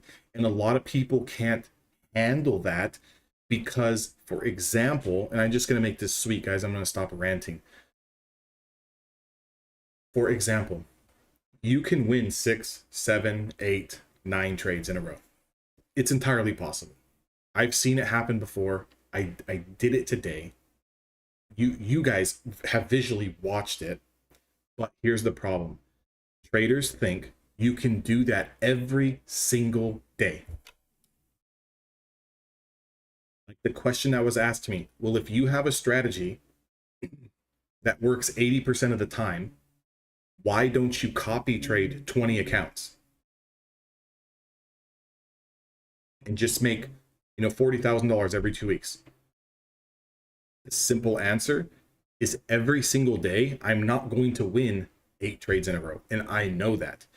The simple answer is one trade copy traded times 20 accounts can put me into a $400 loss times 20.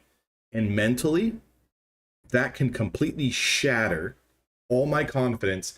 And then I can start revenge trading and going on tilt. And guess what? In one day, I can lose everything. So the way for me that it works better is trade my accounts separately.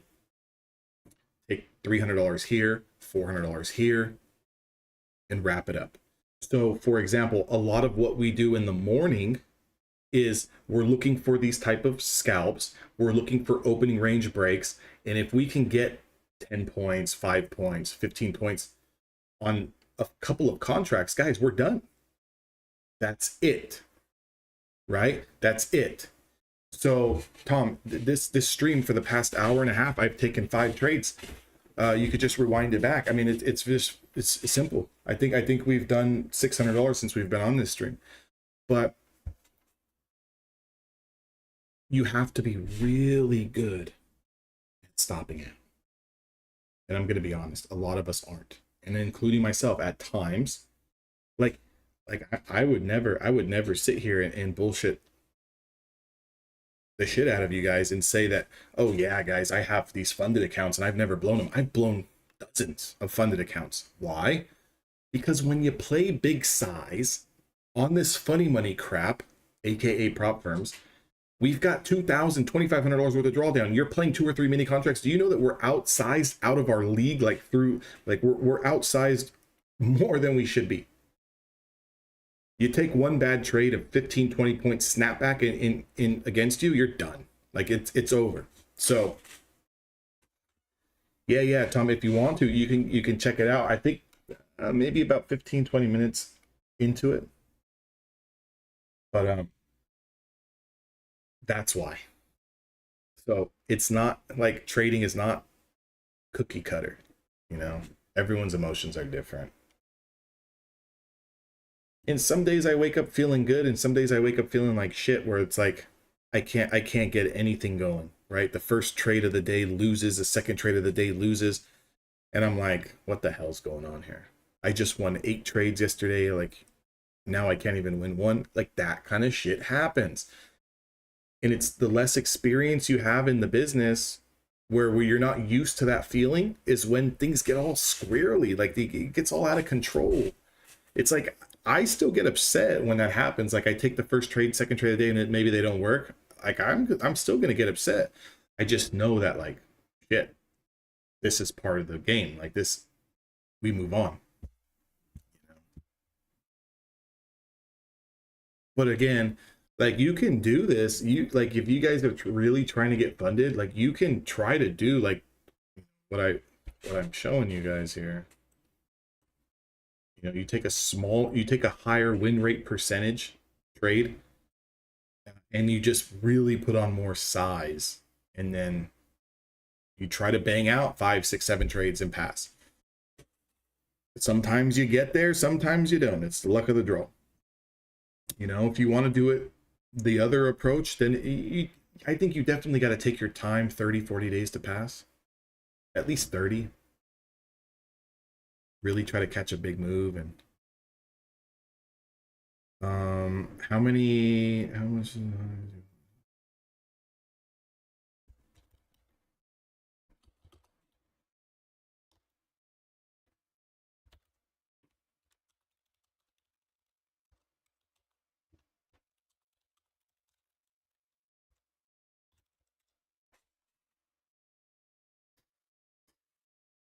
Steve, you caught that one, huh? But and also too, guys, look at if you were looking for a type of move that it was just going to go all the way down because we broke, it literally broke What's the price?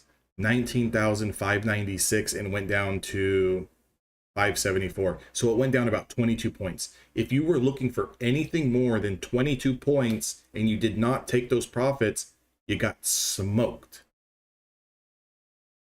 And you want to know the difference? This is how I feel, at least what I see. I see a lot of people, they don't even know where they want to take profits. They just see the trade and they're like, okay, this is going. No, have a plan. Like how many points realistically are you looking to make? And if it doesn't do that, when are you looking to get out? Do you know that? You know, if someone had a 5, 10, 15 point take profit, they got hit on that lower day break. Should have all been filled. Should have all been filled.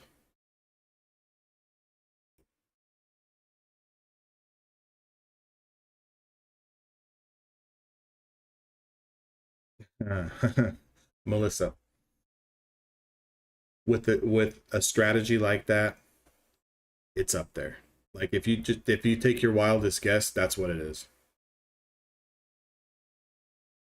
On evaluations, 100%. You know, there's asterisks, there's parentheses, there's fine print. If this was a funded account, I would not be doing that.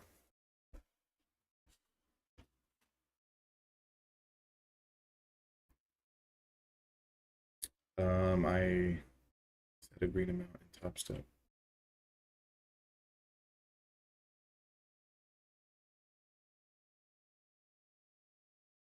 Like you had a risk setting. What did you have? What'd you do?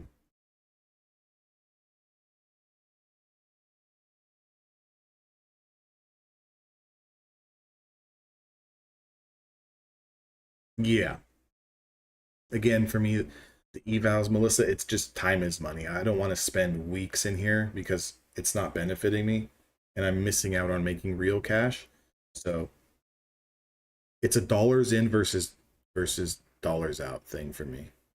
If I know that through and through one account, I could be $120 in, but I'm going to take out $2,000 in a month, what's the risk to reward ratio on that? Oh, gotcha. Yeah. Are you using Topstep X, Steve? I got mine set up like that as well. So, you know, I mean, even at that, right? $400. How many trades do we need to hit? How many trades would we need to hit before we pass? 4, 8, 12. What do we need? 6, 8 trades? Something like that.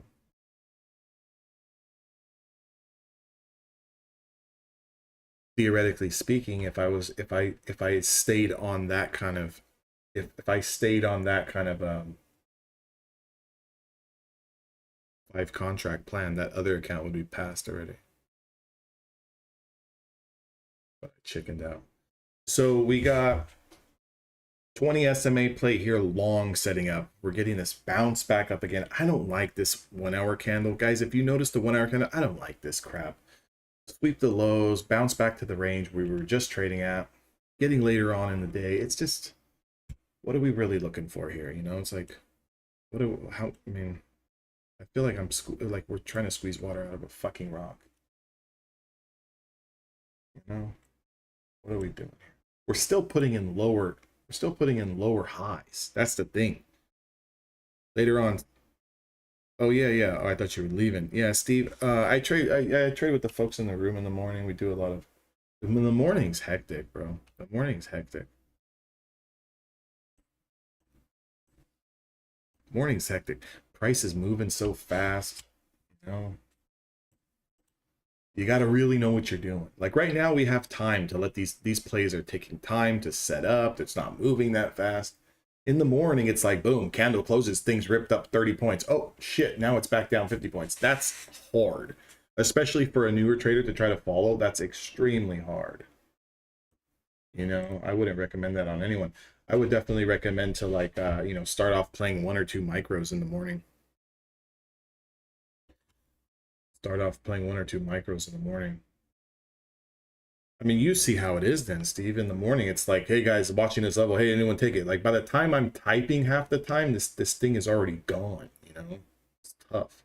Like a couple guys, Burks and the 3 putt, Those guys have been posting P&L gains. It's been like 5 minutes off the bell, and these guys are throwing $500 wins in my face. It's like, what the hell's going on here?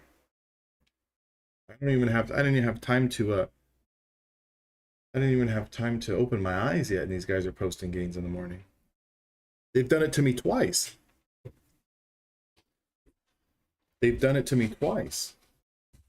Burks and 3-putt, both of them today.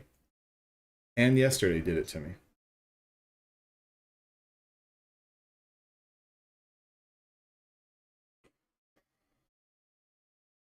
I've got room.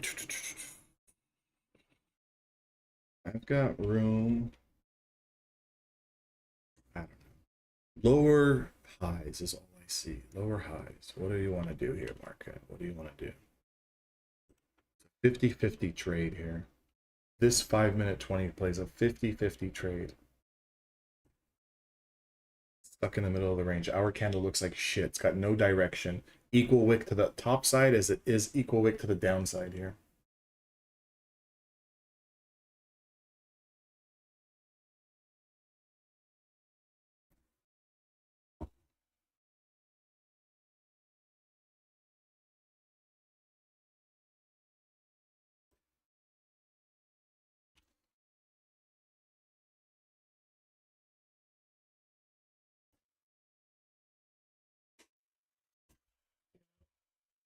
We're going to try to go for it again here.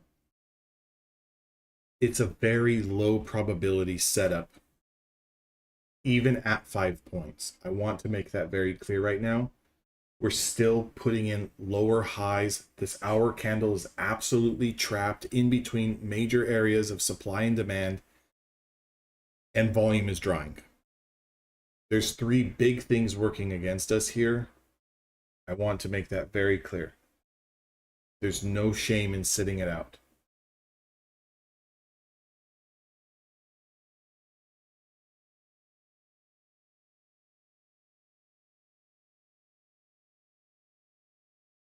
And if this takes too long to confirm, I'm going to cancel the order.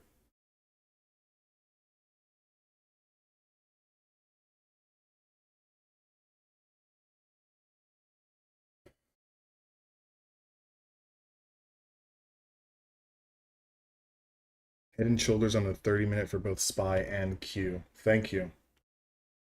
I'll flip to a 30-minute on my other screen and take a look at that.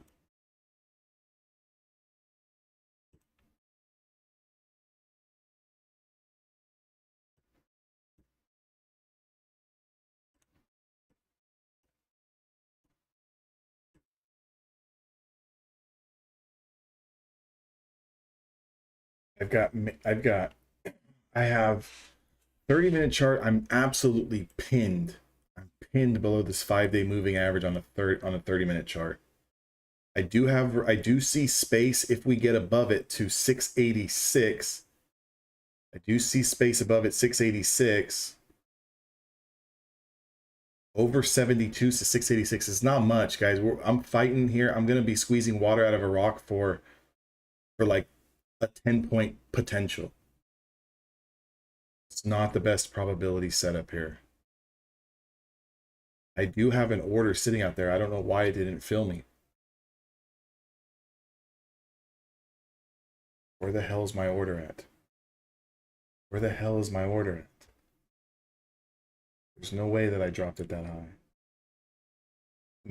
Now I'm in. Fucking 2 points too fucking high. What a joke.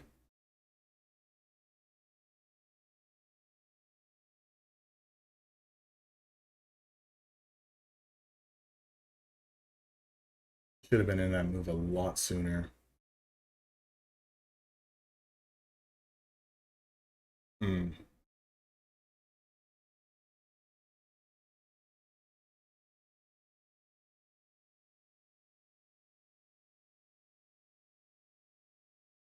I should have been in that move so much sooner. What's the price here?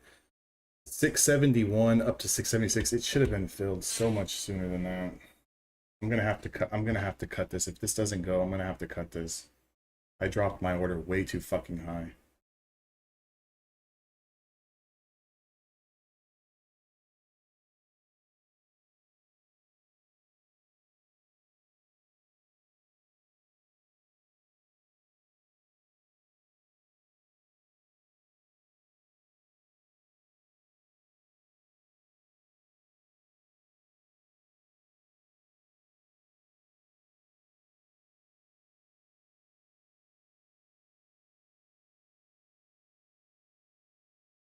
We're out. That's my fault. That's my fault. Back to break even. That's my fault. That's my fault. I thought I dropped the order so much sooner than that. What? That stings. So, gosh darn it. Where did I get filled at on this? I got filled. Where the hell is it at? What time is it? I got filled. What's the price here? 71.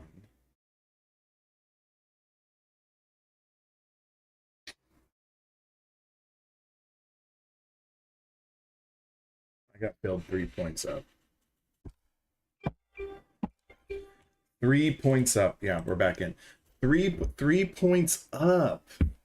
That's the only problem too with this damn trader bait. When I try to click it, I literally clicked it. And this is coming back again. I literally dropped the order. What I felt was at the top wick. And it was, I should have checked it. I should have checked. That's my fault. That's why I said it's my fault.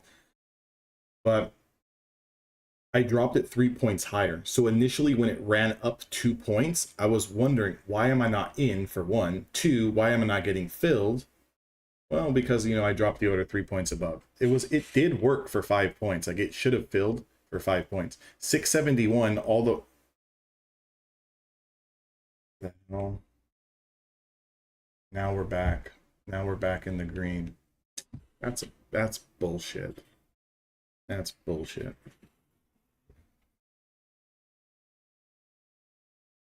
That's, you know what I'm saying?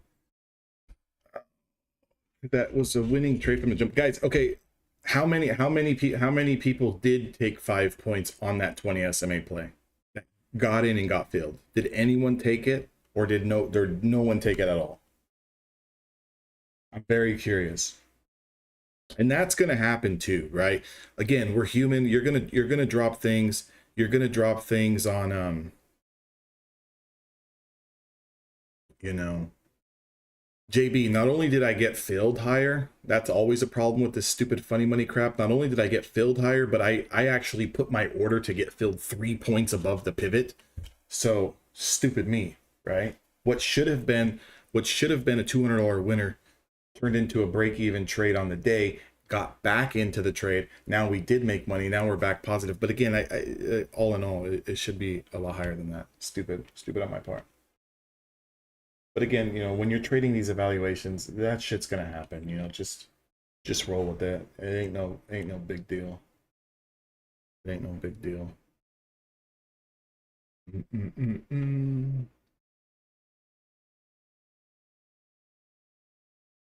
JB, you're trading micros? Yes. That's why the fees and commissions are gonna kill you. Yeah. So fees and commissions are going to kill you. That's why typically, JB, I mean, again, I'd like to see you get a little bit more, get a couple more days in, you know, get a couple more days in, and then go to one mini, because your fees are going to be a fraction. It's going to be a fraction of the cost. Because my total fees and commissions right now is 27 bucks. It's $27. And I've traded 5 contracts and 2 contracts twice, so I've traded a total of 10 contracts plus round trip. So the fees are going to definitely kill you on the micros, which is not a problem. You're going to be able to protect the risk a little bit more. I would just say, like, when we actively trade a little bit more, when we're more active in the room in the morning, where we do catch those good moves, you know, all it takes is 1-2 trades and you're good. 1-2 trades and you're good.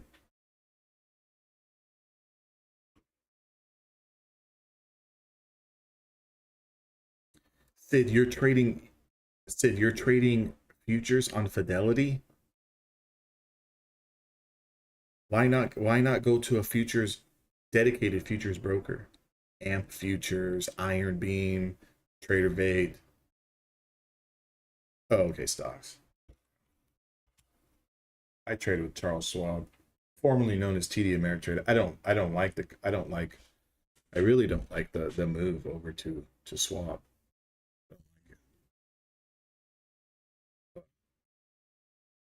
It is what it is.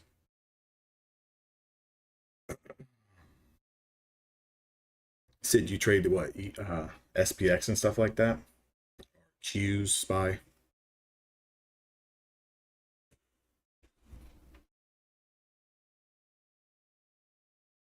Yeah. Don't rush it either, JB. SQs, nice. Don't rush it, JB. Take some time. You know, take some time for sure. For sure, take some time.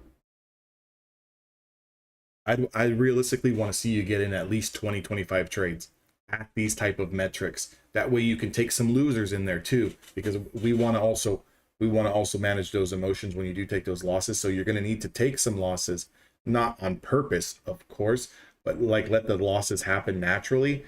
So that way you can like, okay, this is what it feels like. This is how I bounce back. This is how I do recover.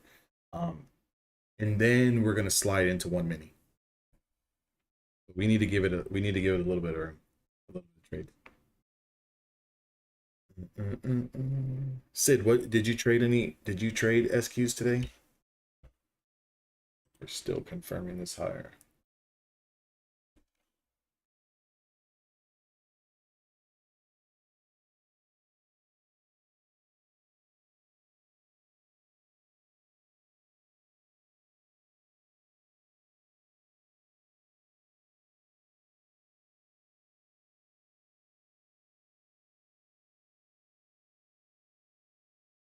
This is gonna jerk.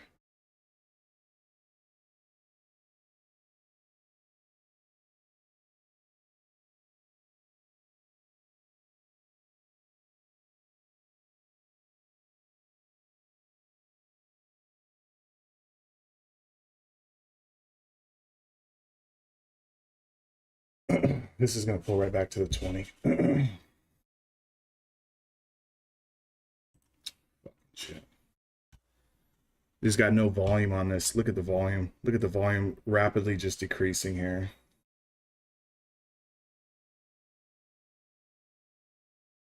It's pinned in this hourly range. This hourly range is not good. That hourly range is not good. One wrong, one right. Yeah, that is what it is, right? That's normally how it goes. One right, one wrong. Wouldn't be trading if it wasn't one right, one wrong.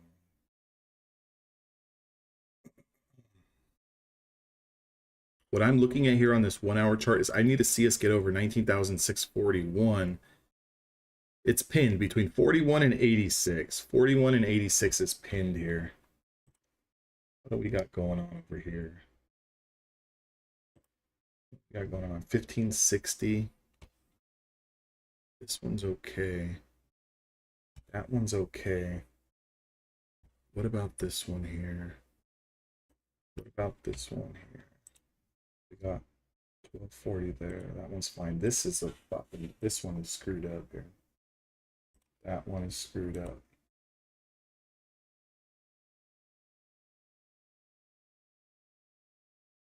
This 30-minute chart is absolutely pinched.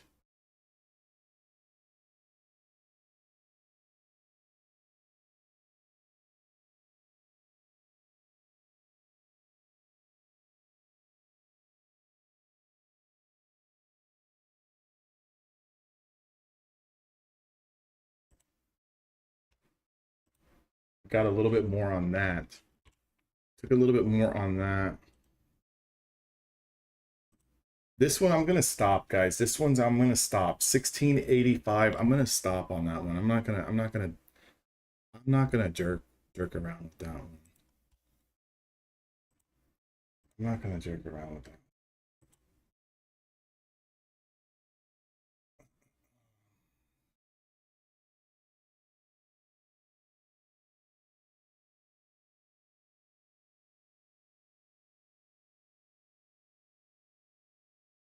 I'm getting a lot of pressure right here on a 30-minute chart. A lot of pressure on this 30-minute chart.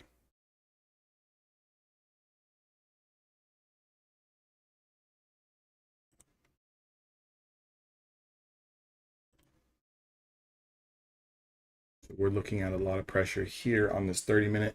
I've got room to kind of come back and back test the 650s. But again, I think with the volume kind of drying up and everything here, this it's just look at the, you guys still see that 1 hour chart? I mean, look at the 1 hour chart here. We don't have a whole lot. Like, we're pinned, right? We're pinned. It's pinned between this 50 EMA and this 50 SMA. Price is just going to continue to go back and forth, back and forth, back and forth. That would be nice. Yeah, I mean, I would still like to see the market just pull back, like, to be honest, just pull it back.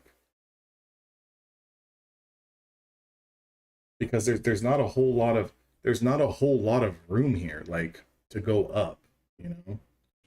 On the bigger time frame, there's not a whole lot of room.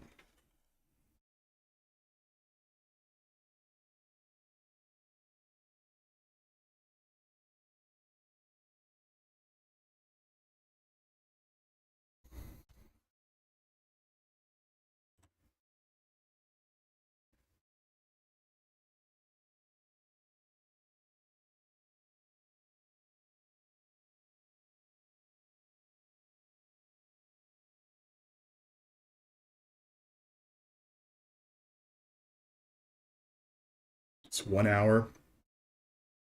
40s is the support on the 1 hour.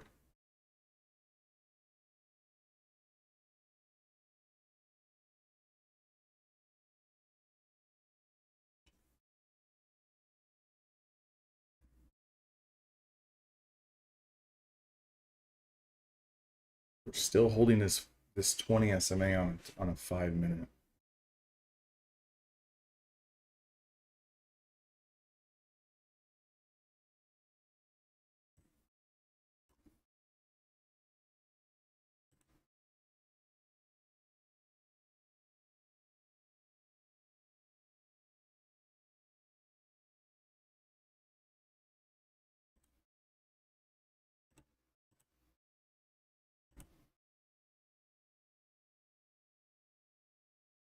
See if we get something here.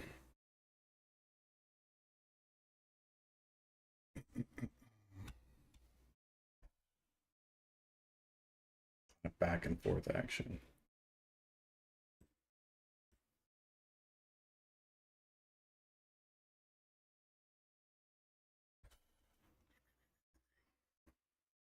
Later on, JB. Catch you tomorrow, buddy.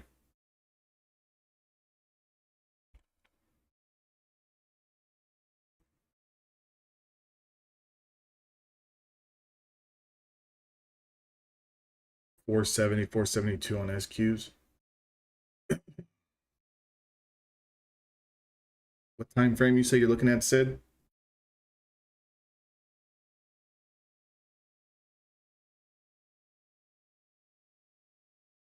NQ cracks the 40s, this thing's gonna rip down. We crack 40s on the NQ, it's gonna rip down.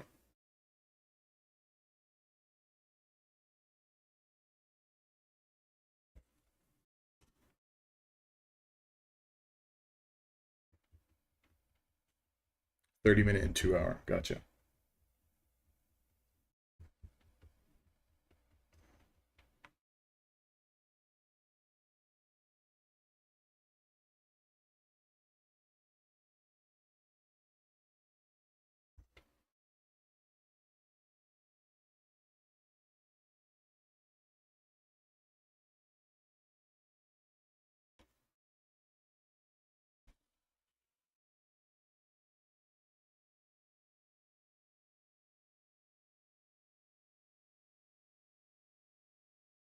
Stay patient here, guys. Stay patient.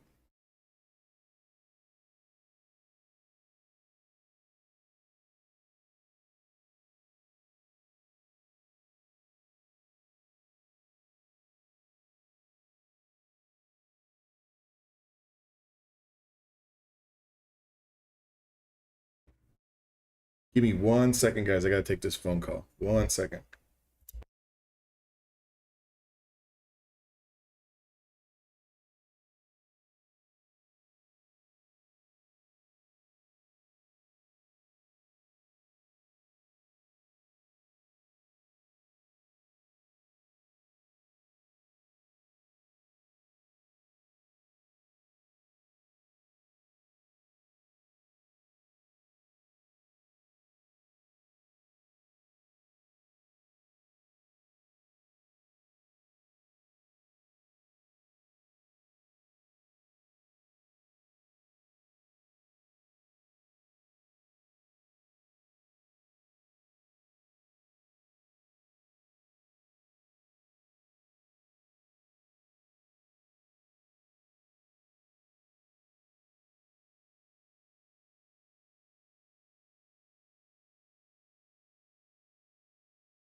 All right, guys, I'm back. How we looking?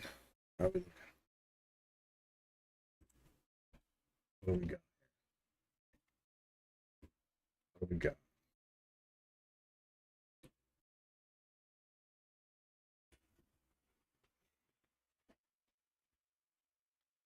So far on the higher time frames, it just looks like those bounces that we had off the floor, they just all got stuffed. We could see a slow bleed. Could see a slow bleed into the close.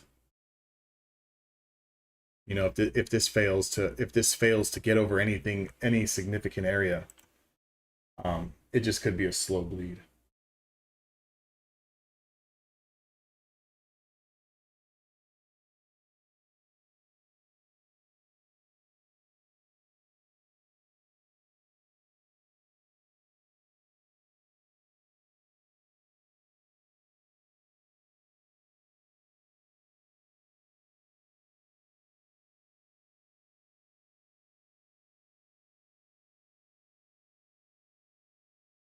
A lot of support right here.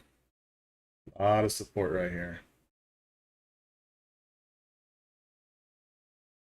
A lot of support right there. So it looks like as of now, they're going to hold this. This could be the first higher low here. So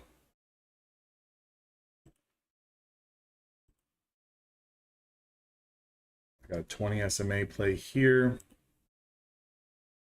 See if that wants to confirm.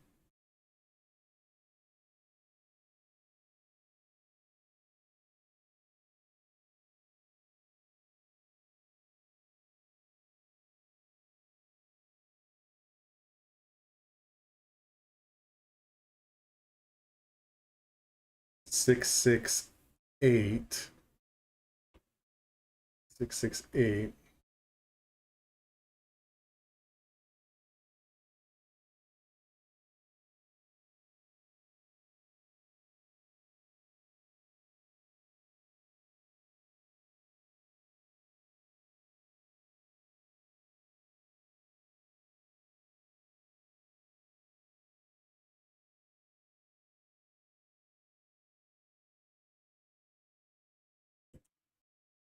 There's a quick 5 points there, over 668 into 674. Guys, anyone take that on that 20 SMA play? Again, very dangerous, very, very dangerous.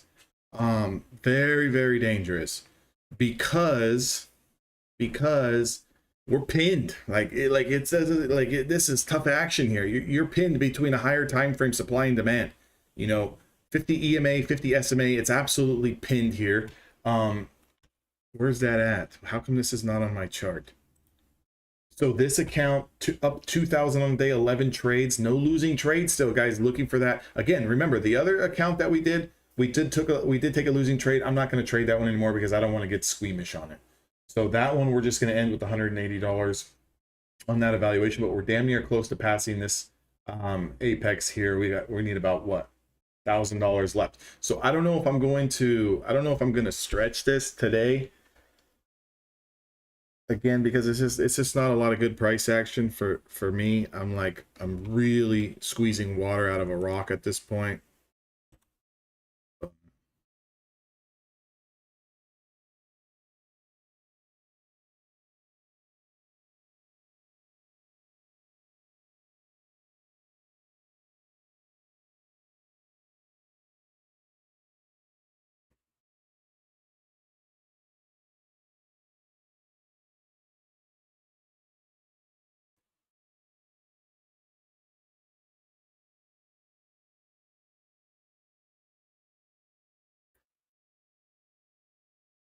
I'm thinking about it, AJ, but it's just tough.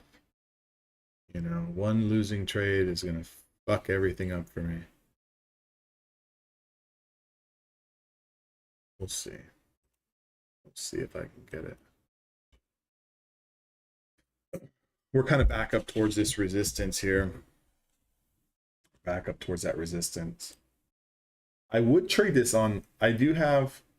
I'm really trying to get 5 XFAs on Topstep. I have 3. I have two combines that I'm running right now, but one of them has 1490 in profit from today, this morning, and one of them has 12. Again, with that 50% consistency rule that Topstep has, I can't really make too much more than that today. So I'm almost forced to kind of lock those out. Actually, I'm going to manually lock this one out, to be honest. That 1490, I'm going to manually lock it in case I get the urge to want to trade something. So that one, I can't trade it even if I wanted to. That one's about $500 away from adding my fourth XFA over there. I have a serious game plan to go into the end of the year. I'm trying to get as many accounts as I can and then start trading them all together. So I'm really taking my time here.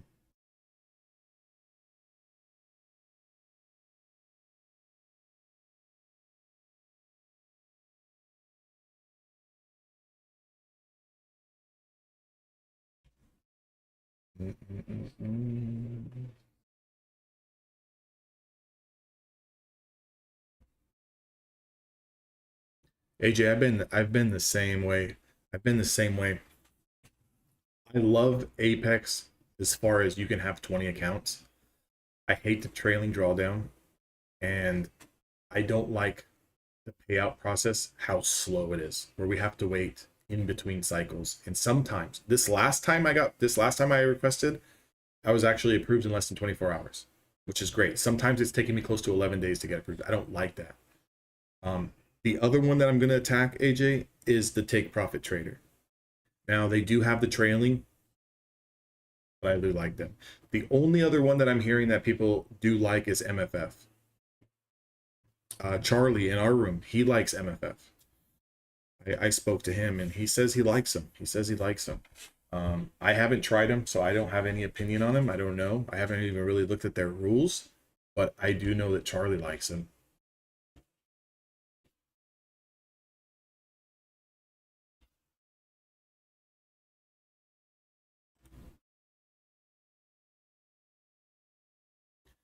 Yeah, the thing with the straight to funded firms is this is how I see it. Okay, this is how I see it right now. How I see it right now is they're very expensive. You're talking $500-$600. Maybe if you catch it on a deal, $350, $400. Okay. But at that price, you can go buy 10, 15 at these other firms. Even, let's say you go buy 10 of them at the other firms. You're telling me that we're not going to be able to pass a handful of those? Right? So what's the real difference? The fast track trader, they got that 20% daily consistency rule, and you have to have 5 consecutive days in a row or some shit like that. I don't even know. But the selling point with the straight to funded accounts is I'm in funded. It's like a big old badge, right? You might as well just put the badge on your chest. I'm a funded trader. I just bought my way into being a funded trader. You still got to make the money. You still got to make the trades. Is there a benefit to going straight to funded or 1 day pass with Apex or 2 day pass with Topstep or these other ones? What's the benefit? In my opinion, I'm trying to think, what's the benefit? Because you guys know we can go out here and we could try to pass these things in a day. So why not go? If I spend $300 with Apex right now, I'll just use Apex as an example. I'm going to get 10 accounts. I can go out here and trade 5 mini contracts and probably pass 2 or 3 of them in a day out of the 10. I might pass more, but I'm just saying, I for sure will pass at least 2 or 3. So in return, I'm going to have at least 3 funded accounts to 1 straight to funded account for the same price. So what's the real benefit that I'm trading funded right now, right this second? I think the only people who really find that a benefit is people who cannot get funded, people who cannot pass evaluations because they think that they're going to make money faster. And in all reality, you're probably going to lose a lot more money more fast. I say stick with the top dogs, stick with the ones who are trustworthy, stick with the ones who have been here the longest. Topstep, Apex, Take Profit Trader. Then you can take your pick from there. MFF, Earn to Trade is another one. It's a very small one, but they've been out for years. People like they sleep on them. Their rules are a little different, but I mean, there's a lot of them. There's a lot of them. You know, when you start getting into the straight to funded, that's a whole nother ball game where we really haven't, you know, we really haven't I don't know, Lilu Bull Knox, right? I mean, think about it. Think about it. I would go with Bull Knox before I go with the straight to funded. And sometimes you get those things on a 90% off sale. So you can get those things. You can get those things, you know, you get 20 of those accounts. You could probably go out there and pass 5 or 10 of them quickly.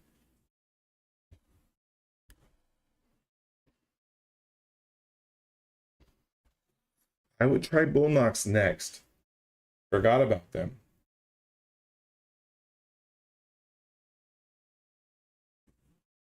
They kind of run a similar kind of approach to Apex. I get a similar feeling.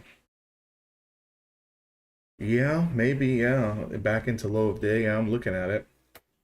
I'd ultimately like to give up this 50 EMA here on the 1 hour time frame and have confluence with a 5-minute 20 SMA play. That would give me a little bit more juice there. It depends on what I'm playing. Crucible. If I'm playing minis, I don't know, maybe 250, 300 bucks on one mini. On micros, it's like 25 points.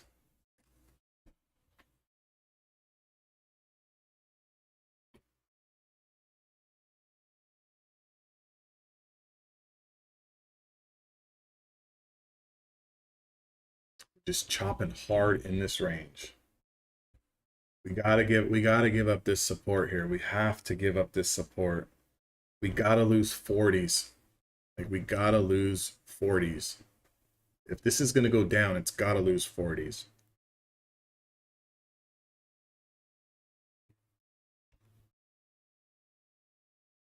Because what are we realistically playing here? We're playing a range from 636 to 681. So we're playing a 50-point range. AJ, Tony says he's got Bull Knox. Awesome, not many rules. Is just only account worth getting a 25 and 50K. 150 to activate. Okay, so yeah, so about, like, I feel like Bull Knox gives me the same kind of feeling as Apex. This is in terms of like rules and prices and stuff like that. Yeah, I would, if you're maxed out with Topstep and you're maxed out with Take Profit, try Bull Knox.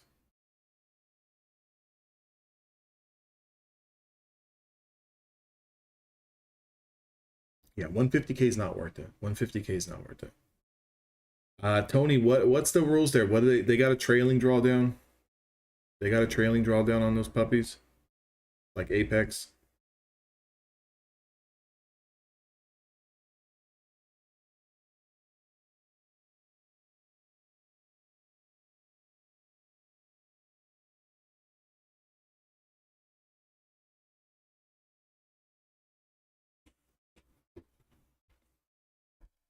Still trapped in this range, guys. Still trapped in this range.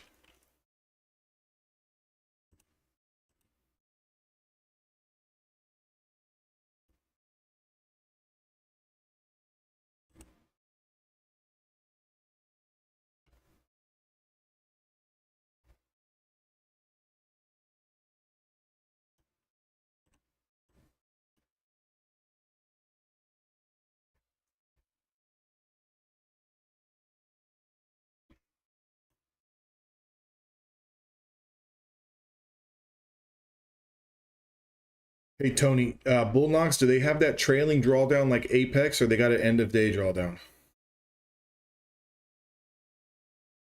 And what is it, Bull Knox or Buell Knox?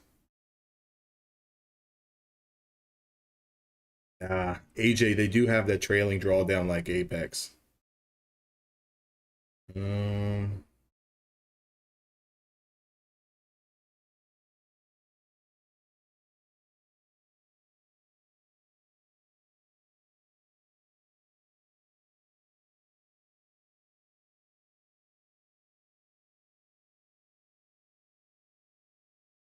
Gotcha. Thanks, Tony.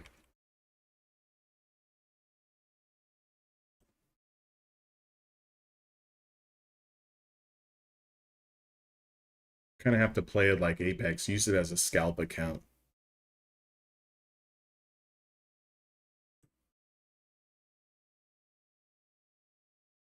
But realistically, let me ask you a question, AJ, because again, everyone trades a little bit differently.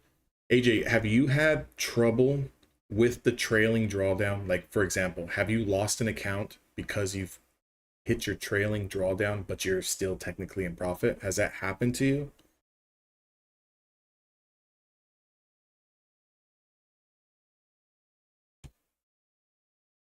I've personally never really hit the trailing drawdown. I'll just blow the account up.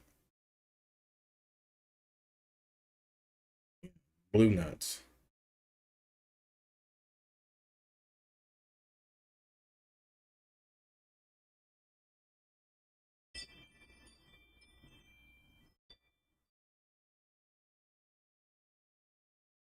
This price action's driving me nuts. This price action's gonna drive me nuts.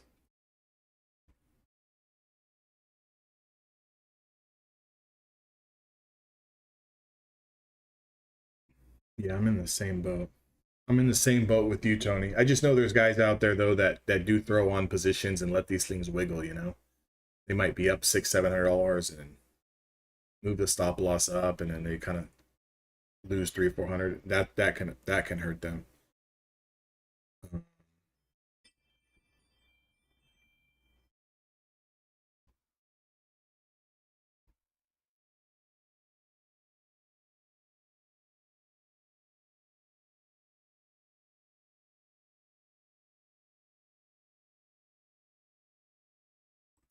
Gotcha. Okay, AJ. So yeah, for someone like you, you're gonna want to stick to the firms that aren't gonna have that trailing drawdown. Then gotcha.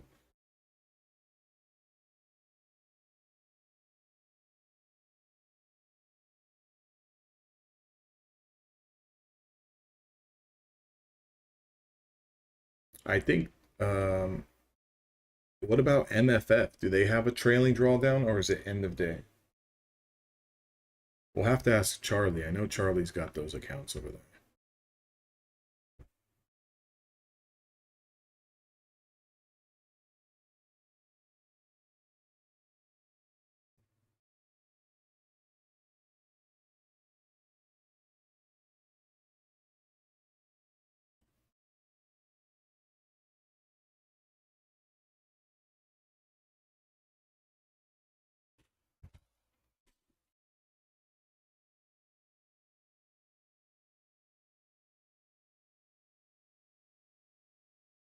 Hmm.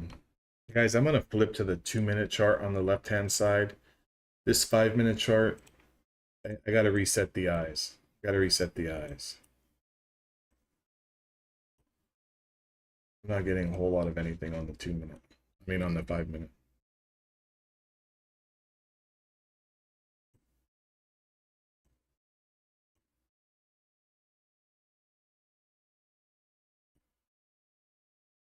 What do you think?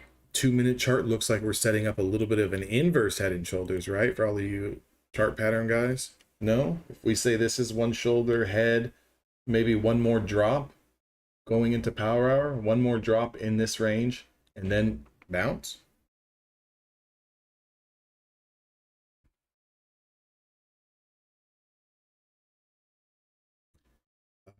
AJ, we got a guy, John says that he believes that MFF is end of day drawdown, which could be better for you.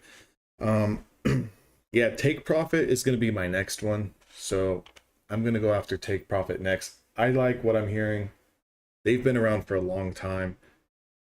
They don't like, I just feel like they're not involved in a lot of the prop firm drama type shit. They just kind of stay in their lane. They do what they do, and it's a good firm, and it's been around for a while, you know. That would be my next go. If you already have take profit, then hey, you know.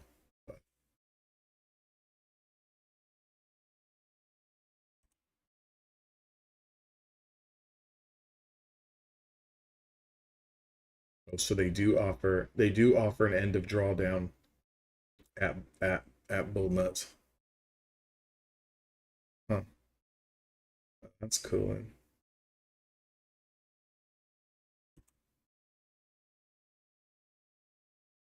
Gotcha. Sounds good. Yeah, that's good information. You know, I mean, when you guys start getting up there to where you're maxing out these firms, then yeah, you got to find the next one and kind of spread our eggs around, right? You never want to be tied to one firm. You know, you never want to be tied to the one. You want to have your options available. You want to take some cash here, you want to take some cash there.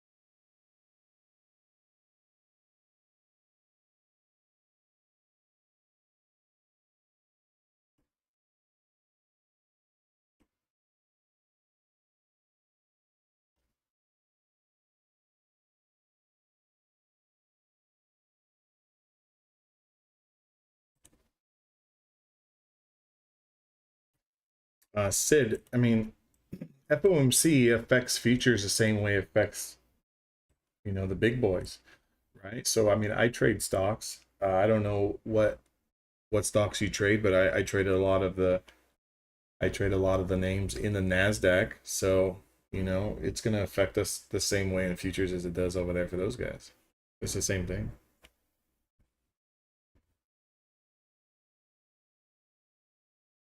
If you get a 50-point cut, the thing is this, like the thing is this, it should make the market explode if we get a 50-point cut, right?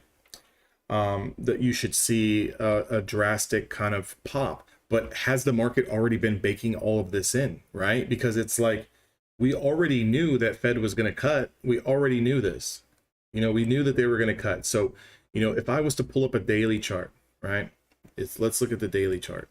Okay. We got FOMC tomorrow. Well, let's look at the move that we've had. The move that we've had 1, 2, 3, 4, 5, 6, 7 days higher. Is that rate cut baked into this last pop, or just another drop down here? I'll tell you this, whatever the initial reaction is, this is what I've noticed the last couple of meetings. Whatever the initial reaction is, normally the next day it does the exact opposite. So if we have a big red day tomorrow, I would expect a big bounce and a big rally after that. If we have a big rally tomorrow, I'm going to expect a huge drop come the following day. That's generally how they've been playing it. So again, you know, buy the rumor, sell the news, whatever that saying is, that's generally been the way that it's been played, at least the last 2 times. But I mean, a 50-point cut, I mean, my opinion, I would expect the market to rally off that initially.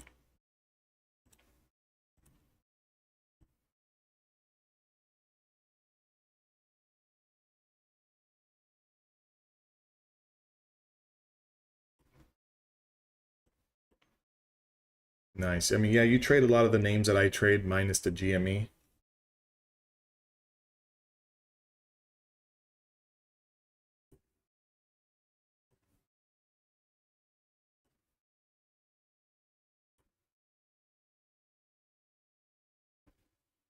Yeah, John, that would fucking get the markets going. That would get the markets going.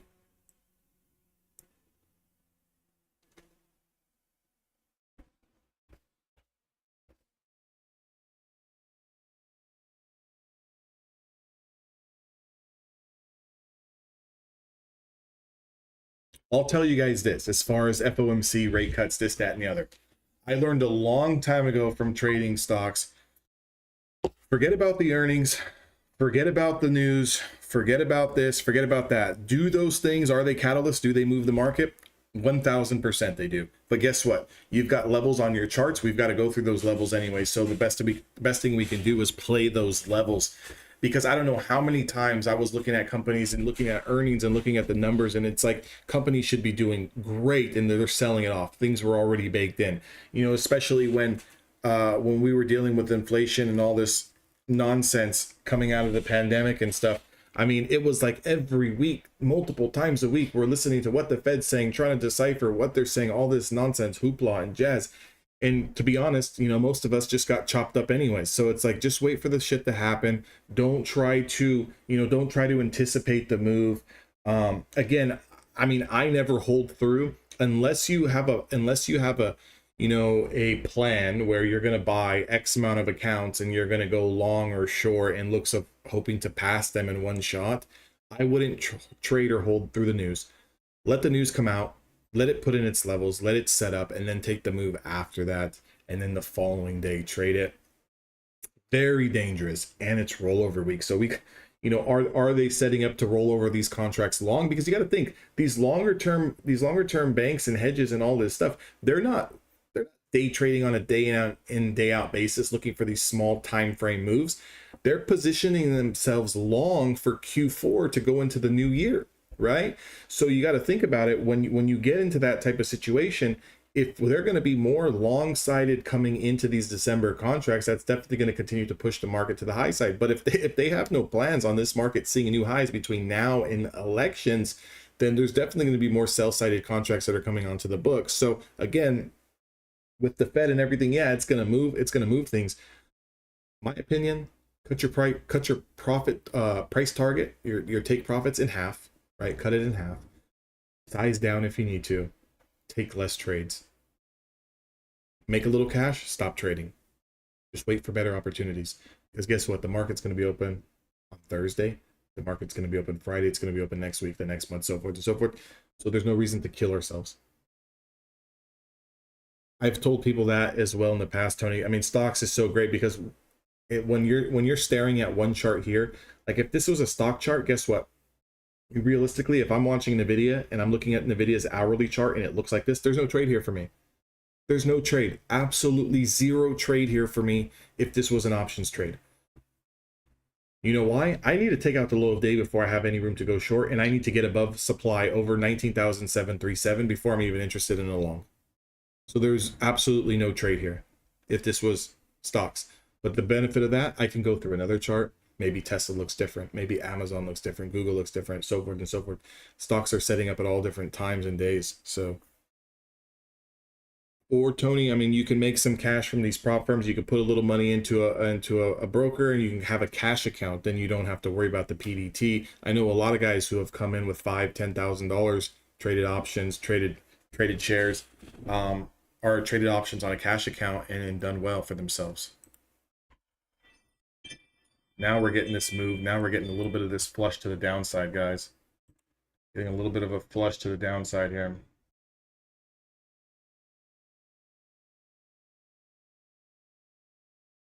We're finally starting to break through this 50 EMA. Again, do we test the lows here at 19,595? Maybe. But again, be patient. Like if you didn't take this break here, oh, you didn't give it to me. Did you give it to me? No, I didn't get it.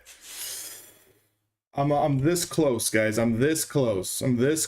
Where is it at? Why is it not? Why does it keep doing this? I'm this close. I'm this close to passing. 12 trades today, $3,000 gross profit, but my equity is 52,923. I need $75. Gosh darn it, I was trying to time that perfectly. Guys, I took the breakdown through, I took this 5-minute candle, just this breakdown, just got in on that momentum through this little prior swing low. So this is what I was looking at.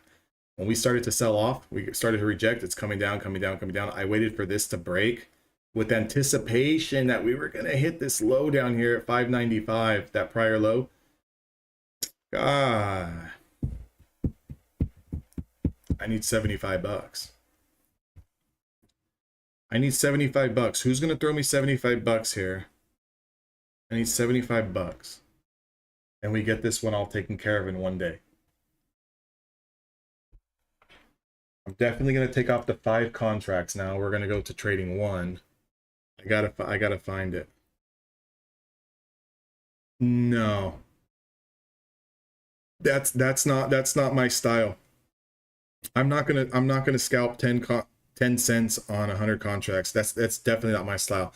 I'm more so in the realm of I'm gonna play 10 contracts and I'm gonna take 75 cents to $1.25. 75 cents to $1.25. That's my style.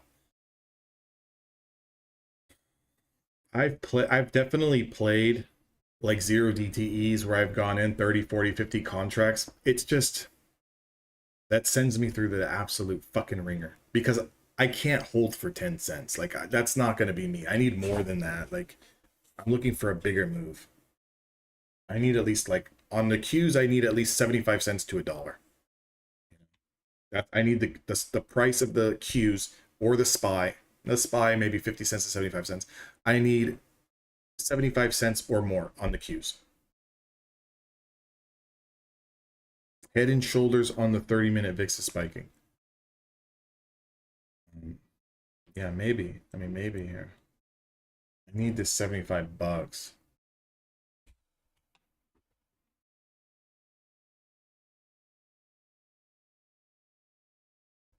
Maybe if this 20 SMA play confirms short, we get a sweep. But again, you know, Sid keeps saying on the Qs we have a head and shoulders on the 30 minutes, so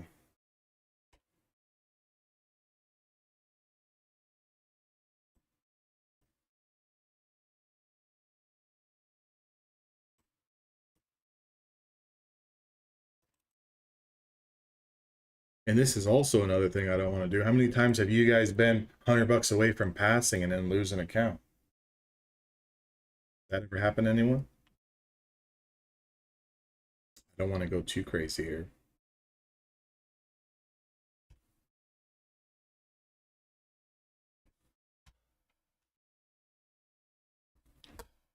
Trust me, I've heard it's happened before, Tony. Someone told me one time they were like $50 away and they lost it all. See? There they go. You see? There it is. It's like I want to get the $75, but it's like I know I can take one trade of $20 over the next 5 days and get it. You know, but do we really want to do that? No, we don't. We want to pass this thing today. We're going to go to a neutral color of blue here, and we're going to try to pick up the $75. Maybe I'm going to look at a 2-minute chart here.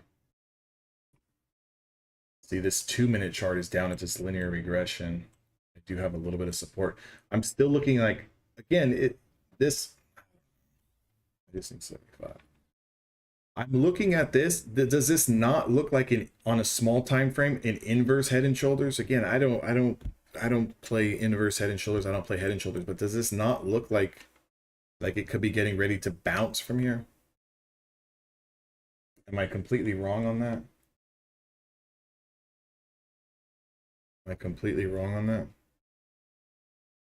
You can go down to 540s. Yeah, what did we have earlier? We had the 530s, right? Didn't we have 530s in there?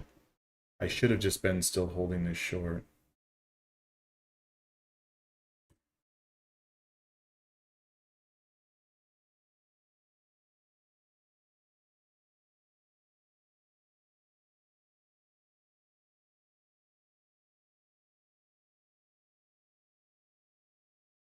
It's going to bounce from here.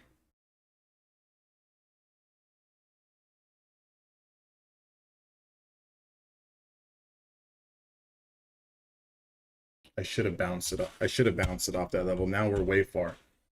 Should have bounced it off that level. That would have done it. 15-minute candle, bearish engulfing. All right. So I need a new setup. I need a little bit of a bounce here, and then I need to lose this low. That's clear, right? So I learned my lesson on that. Trying to take that quick momentum wasn't going to do it. That aggressive bounce would have actually fucking paid off. So, Okay, let's re-rack this. Let's re-rack this, and let's see. Let me move these charts around. I need to put another chart on my screen here because we're gonna get this.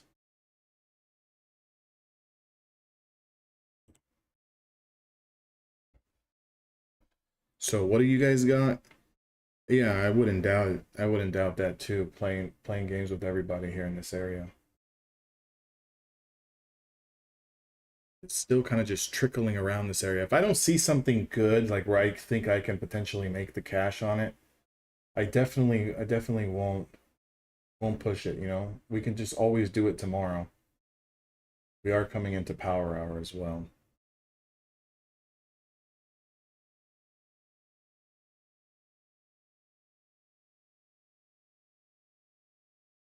So we're coming up to this prior support, which is going to act as resistance here at the 640 area.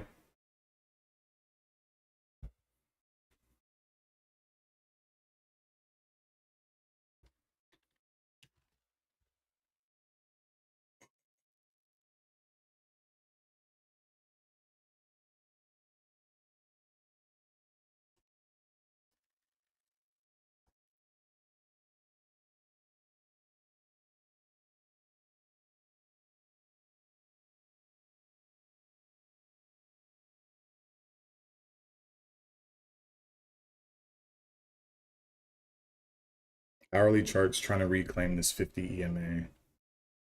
So we got a little bit of resistance right here.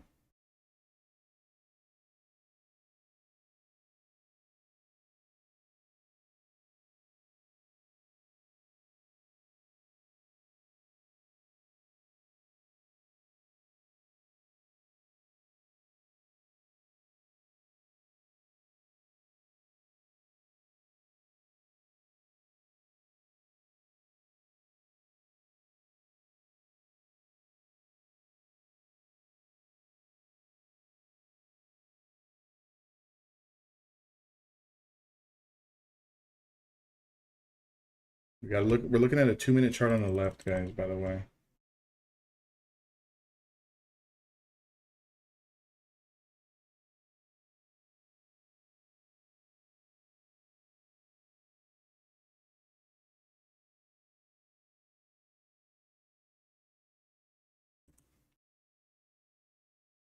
Let's see if we can catch something through.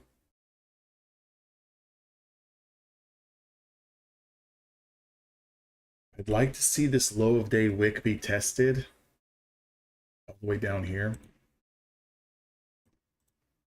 Ultimately, if we can lose this spot, I'd like to see this get tested down here.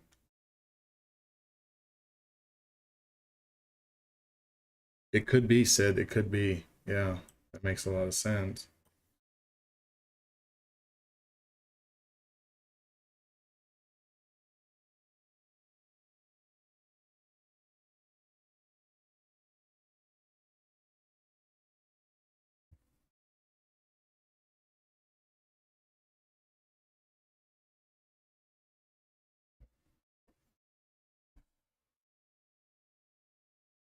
It might overshoot it, Caleb. It might overshoot it a little bit.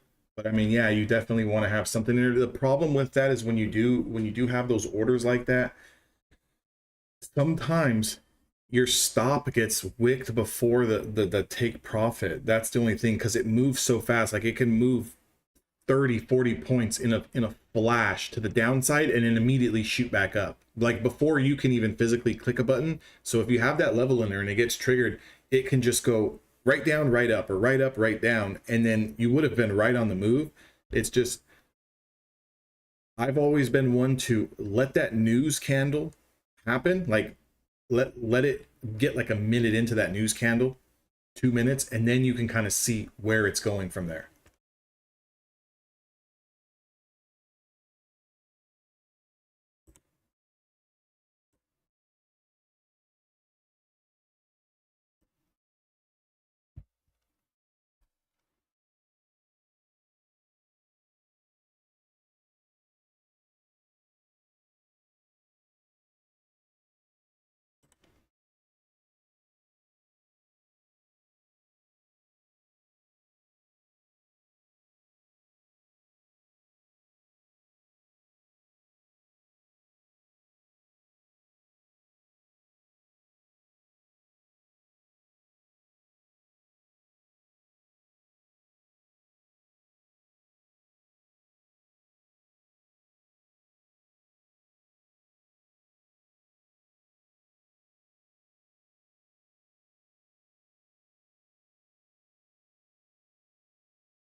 We're right here stuck at this hourly supply.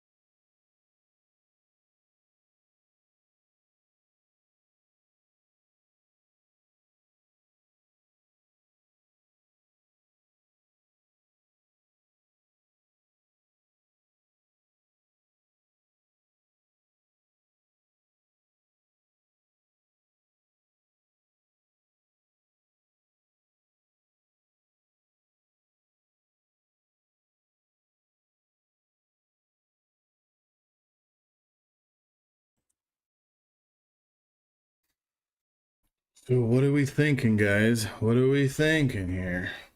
Oh shit. We're breaking over the 20. Let's see if I can snag. Let's see if we can get this 20 SMA play to confirm here. If it doesn't confirm and it gives me like an inverse hammer candle or a little doji candle close on this 2-minute, I might take it short. If it confirms the 20 SMA play long, I don't need that much, right? Like I don't need that much. So like literally I'm like not that far off. Where am I at here? How come this, why does this keep going off the screen? That's where we're at. So what do we need here? I need 30 bucks.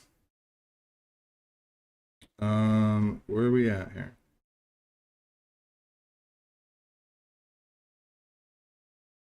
Yeah, market is shit, John. That's 100% right. I mean, it's fucking absolute dog shit. I mean, if we look at the last 3 hours, this market is absolutely shit. You're in long, Tony? Careful here. We got a little bit of supply. It's one thing that fucking worries me. You know, worries me here is a little bit of supply. I'd like to see this get a little bit higher here, over maybe over 660. Got room into 679 if this wants to continue, but it's a little, like our buddy John says, absolute shit. Absolute shit here. And be careful here.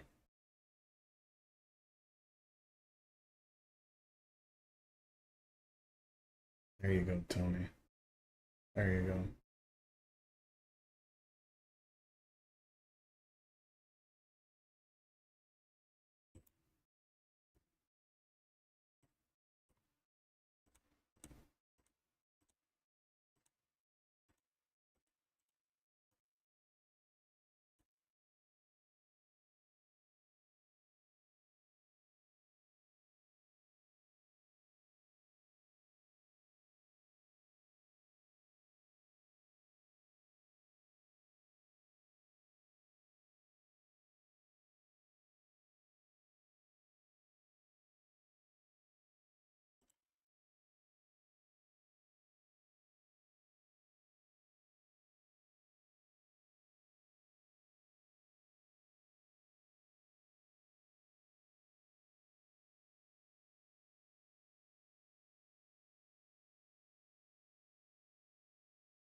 Gee. Yo, what's up, Uno?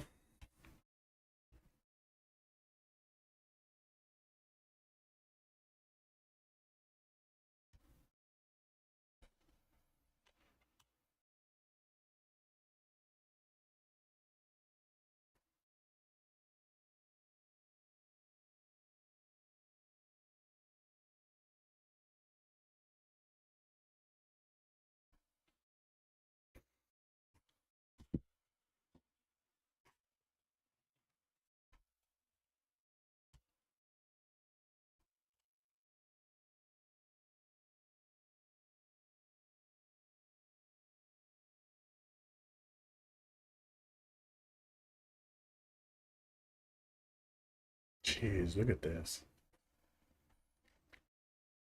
realistically speaking, guys, if you guys have made any money in the past couple of hours, congratulations. Because I mean, just look at the action, right? Just look at the action that we've seen here. Not good. Up, down, trapped in between.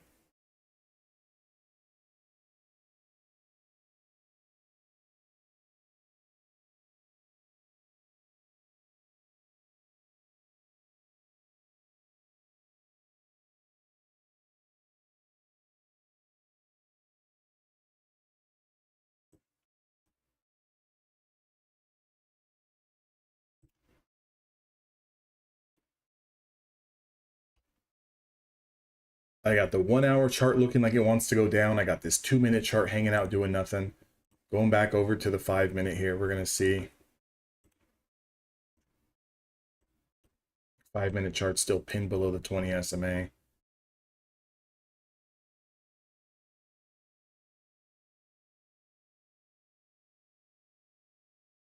Uno, what size are you playing? How many contracts are you playing?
Yeah, very choppy today. That's smart. Smart. Size down a little bit. Take your small moves and just wrap it up.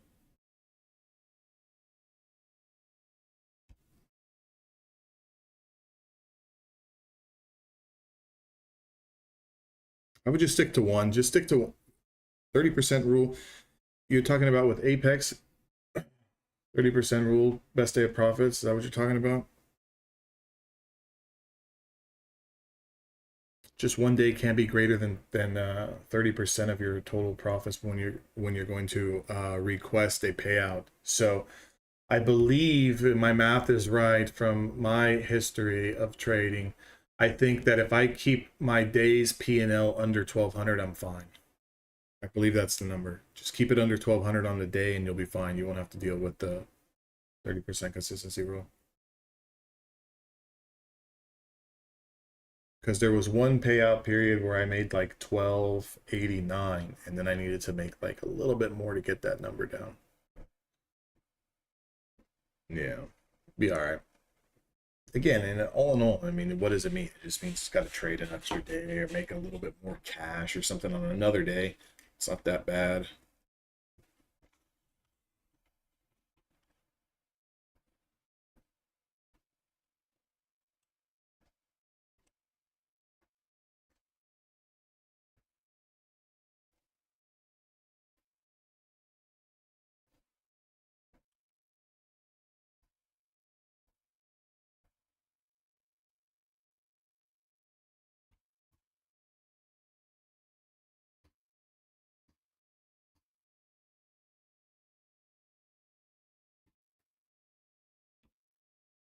Yeah, we'll adjust the numbers for different. So 1200 is for the 50K.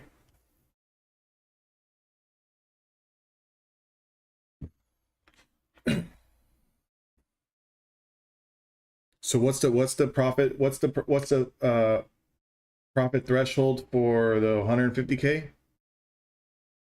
The purple line is the 20 SMA. What is the price target for that 150K?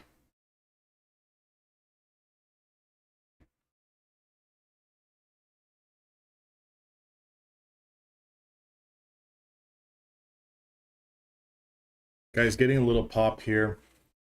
Getting a little pop here back over the 20. Guys, I just quickly scalped just the break over the 20. It's not a true like setup that I take, but I was like $30 away from getting this one passed. Why the fuck does this keep getting off my screen? That's the numbers, guys. That's the numbers. Again, after lunch, we're playing around with an evaluation. The scalps were working for 5 points, take profit, and then we just ended up working our way up. I mean, this is not how I normally trade a funded account, so I want to put that out there right now. Like, you guys will never see me trade my funded accounts this way. But we took 17 total trades, $3,100 profit. We lost 2 trades. The biggest loss was $185. Again, I was playing mini contracts with a hard mental stop between, again, this is mental, $200 to $300. If I seen that, I was going to click the lose, click the exit. So I did take a couple of losing trades in there. Largest winning trade was $1,000. We kind of let one ride a little bit. Average winning trade was $250. So again, these numbers, they really can't be taken with a whole grain of, like, a lot of grain of salt. Like, don't invest too much into those numbers. This is just passing an evaluation in one day very, very quickly with Apex. And that's how I normally do it. So like, let's say I'll go out there and buy 2 or 3 accounts. I'll just kind of scalp them when I'm done with my real trading. And then if like the day's going well, I'll just keep scalping it. And sometimes we pass in one day, sometimes we pass in 2, sometimes in 3, and sometimes we blow them up. So, but you know, the goal is always pass them as fast as possible, because that's where you start making real money. All this stuff in the evaluation doesn't really mean anything. But after that, I'm a little mentally taxed. Yeah, white hash. I do. I mean, I've got so many videos on YouTube. I think I'm up to like over 2,000. But I mean, you can just kind of go to my channel and scroll down like the last 20 videos. There are strategies videos there for sure, 100%.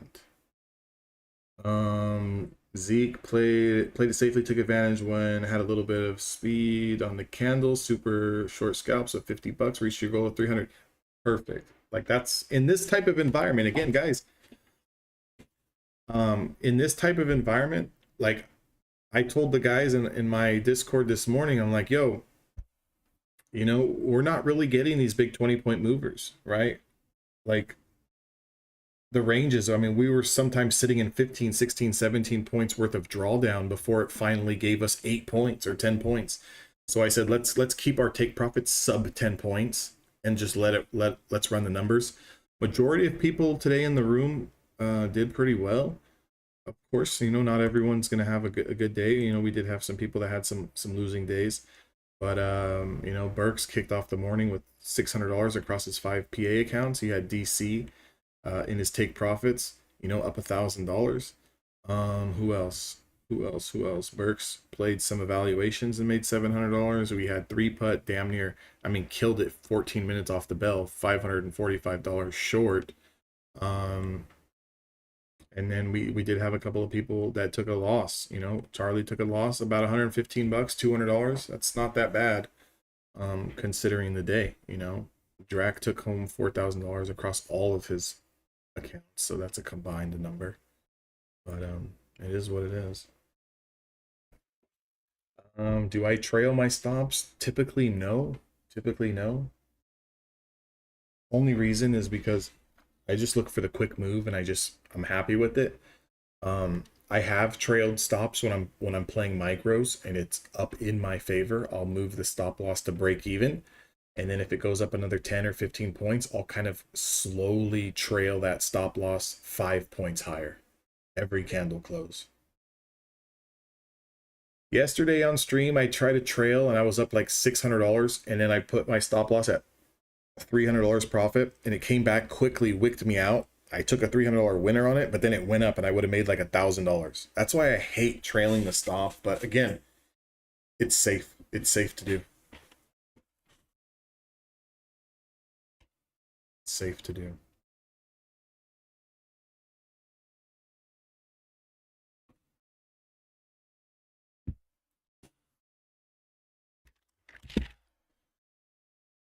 Oh,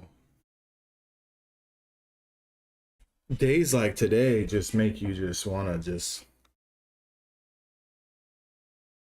you know, like if you guys were scalping today, you definitely made some cash, but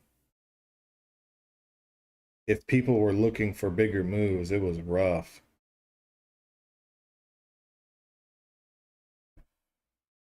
But you're going to get that. Again, I don't know how many times I've even said it on this stream.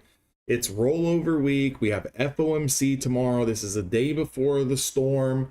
So it's like, what? Right? Like, what are you looking for? Like, you think you're going to catch a 100-point move today in this market, in this environment? Probably not. And if you are, you're an absolute rock star. Like, I tip my hat to you any day of the week.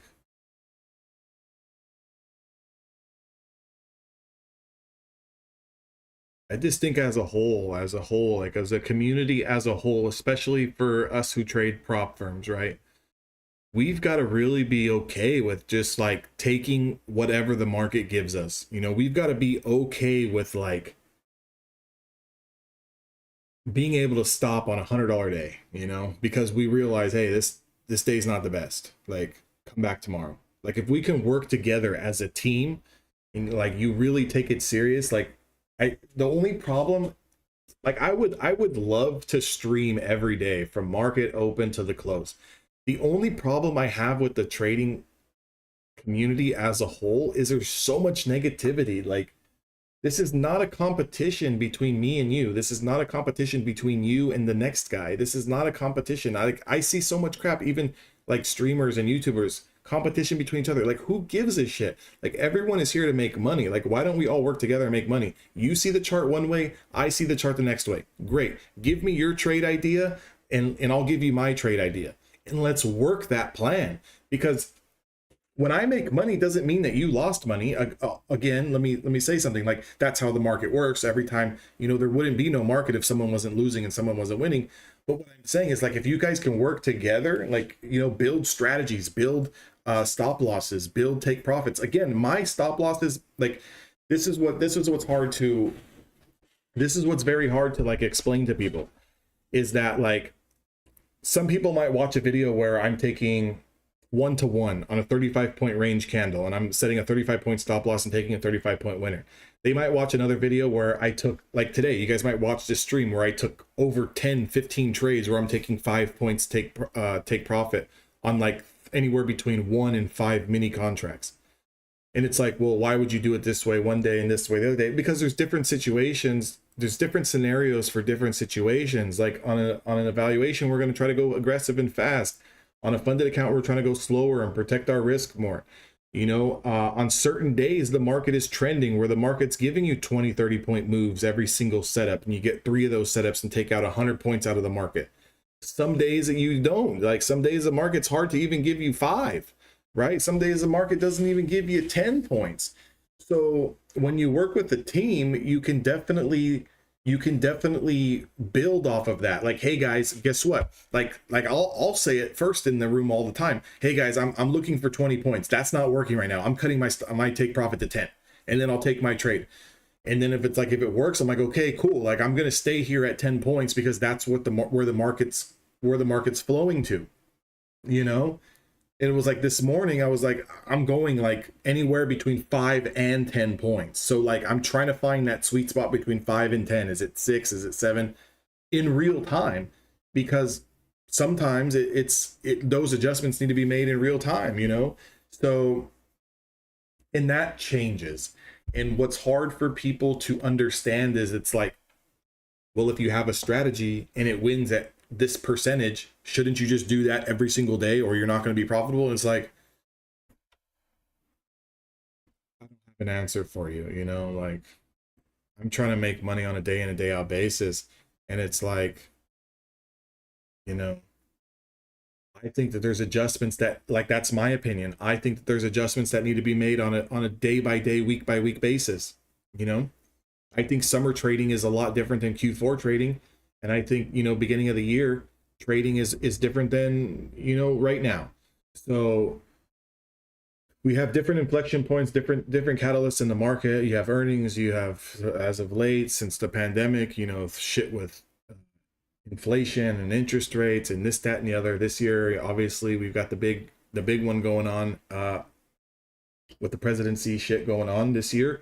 So there's a lot of things that are always going to change. There's a lot of things that are always going to change. If we can't change and adapt as a trader, you're as good as toast. I believe you should have a framework of something you're looking for, but the nuts and bolts and bearings in that framework need to be changed, right? It's like you buy a really good car and that car is going to be good for X amount of miles, but if you don't do the maintenance on it, that car is going to go to shit, right?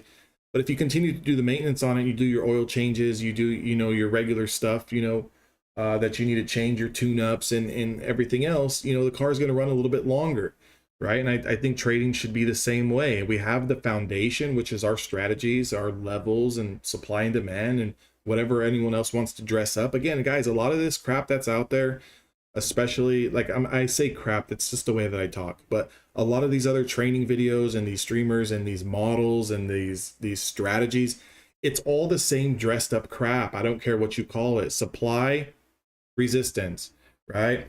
Demand, support, right? Order blocks, supply and demand. It's all the same shit. Liquidity, this, reading the tape, the DOM, iceberg orders, volume, profile. It's all areas of buyers and sellers. I use moving averages. You guys can see them on my screen. All those moving averages you guys see on my screen. You want to know what those moving averages are? Buyers and sellers. You want to know what those moving averages are? Supply and demand. So I don't care what someone calls, however they trade. You're not doing anything different, me, including myself, that we didn't create some fucking plan that's going to be revolutionary. What you're trading is price action that's built on emotions around where buyers and sellers are, around where pockets of liquidity are. And even though you have an idea and you have areas in these pockets, does not even necessarily mean that it's going to work. Like, it doesn't mean that. Like, these levels are going to get overshot sometimes. These levels are going to stop prematurely sometimes. So then what do you have to fall back on? Risk management, discipline, emotional control. Then you have to rely on that. I'm big on the emotional control. I'm big on the discipline. I'm big on setting rules. Like, I'm big on back testing, so you trust your strategy enough to where when you see it, you don't fucking hesitate. Like, for example, you know, like, I don't know, like just take any strategy. It doesn't even have to be the strategies that I use. Just take any strategy. Like, do you execute it on it at all times? Or do you tell yourself, well, I think the market's going to do this. Guess what? The market doesn't give a shit what you think. The market doesn't care if you think it's going up or down. I'll tell you that much right now.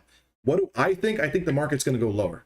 Do you think the market gives a shit if I think it's going to go up or down? Do you think the market cares that I pass some bullshit, you know, funny money prop firm account today? No. Do you think the market knows where my orders are sitting on a sim account through prop firms? Again, newsflash, everyone who's trading a prop firm, you guys are trading sim. The market doesn't know where your orders are placed at. No one's tricking you. No one's out there to get you. Unless you're throwing around 1,000 contracts long on this fucking NQ in the real life markets, you're not moving shit, you know? So again, take it for what it is and just control yourselves. A lot of the times people spiral out of control because they're putting on way too much size and they can't handle those emotions on the P&L on the screen. Well, guess what? Take the P&L off your screen. Take 3 trades and then look at your P&L at the end of the day. How about that? Set a stop loss, set a take profit, take 3 trades. If you get them at the end of the day, check your P&L. Were you green or were you red? Great, come back, do it again tomorrow. If you're noticing that you're a little bit more red than you are green, make an adjustment on your take profit or your stop loss. Either your stop loss needs to be widened and you need to size down, or you need to lower your take profit. There's only a few simple adjustments that you can do on a day in and day out basis. And a lot of this stuff, like, you know, like John's saying, is discretion. It's intuition. Like, roll with it, guys. Own it. Like, have confidence. Don't think that every trade setup's the same. Don't think because you made $1,000 yesterday, you're going to make $1,000 today. Don't think because you lost 3 trades back to back to back yesterday playing one particular strategy that it's going to continue to lose. You can go on 10, 15 winning trades in a fucking row. You know what I'm saying? What you need to do is be disciplined enough and have the bankroll enough to make money. Like, that's it. That is what it is. Like, you need to have money coming in. So if you're not working and you're thinking this trading thing is going to work out, like a news flash, like, you could be my closest friend. I'm going to tell you to go pick up a side job. Like, you need to do something else in conjunction with the trading. You need to start lifting the stress off of yourself. For one, if you need this payout from this prop firm, you are doing more, like in the next 2 weeks, you are doing more harm to yourself than you are good. And sometimes it takes people a little bit longer to realize that. Because 10 years ago, I lost money for about 2.5 years straight. I think I lost around $60,000 within 2.5 years. Now, don't get me wrong. I didn't just lose $60,000 every single day. I made sometimes, I used to trade, I came in trading small caps and bios, a bunch of news plays and shit like that. But there was times where I made $5,000, $10,000 and then I would give it all back the next week. So I did that same song and dance for about $50,000 to $60,000 for 2.5 years until I fucking finally realized that that wasn't my style of trading. I wasn't going to be searching for news. I wasn't going to be doing all of this other stuff. And that's another thing too. This bullshit with unrealized capital gains tax proposal. I don't even want to talk about that right now. That whole situation and scenario sounds absolutely ridiculous. You know, it sounds absolutely ridiculous. Like, could you imagine that? We'll talk about that when it happens, but I'm just saying. It's an absolute shit show, you know. And again, we can talk about politics and policies all day long. Again, you know, unless I'm sitting around having a cigar, drinking a beer, shooting the shit with my boys, and my inner circle, you know, I've always been told don't talk politics, religion, or personal preference, you know, because it tends to get people fired up. But I mean, shit, I've got a lot to say about those topics as well.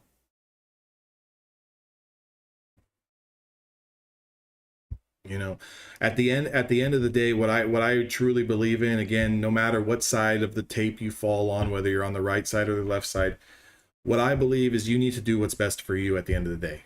Okay, no matter what it is in life, and it's not just this trading stuff. You have to take care of yourself first, above all. Because if you don't take care of yourself first, above all, you're not going to take care of your significant other, your kids, your family, your friends, right? Many people do for others more than they do for themselves, and then they wonder why their headspace is all fucked up. Okay? So make sure that you're in a good headspace, make sure that you're clear, make sure you're doing what's best for you, especially when it comes to this trading stuff. Don't worry about what everyone else is doing. Don't worry about what this YouTuber's secret strategy is. Don't worry about how the hell I trade. Like, don't worry about it. Take bits and pieces. And I don't even like I'm not a type of person that says learn the way I trade. Go learn from like 50 different people, right? And then put it all together for yourself. Take bits and pieces from everybody that makes sense to you that you can operate, right? At the end of the day, you're driving this ship, not me, not the next person, not this other YouTuber, not this other person on Twitter. You're driving this ship. So you have to really take what makes sense to you. You have to work with people that you can relate to. You have to work with people that you can get along with. Because, you know, I hate to break it to you, you work at a job, even if it's a 9-to-5 job, and you absolutely can't stand your boss and you can't stand your coworkers, you're going to do a piss poor job. Right?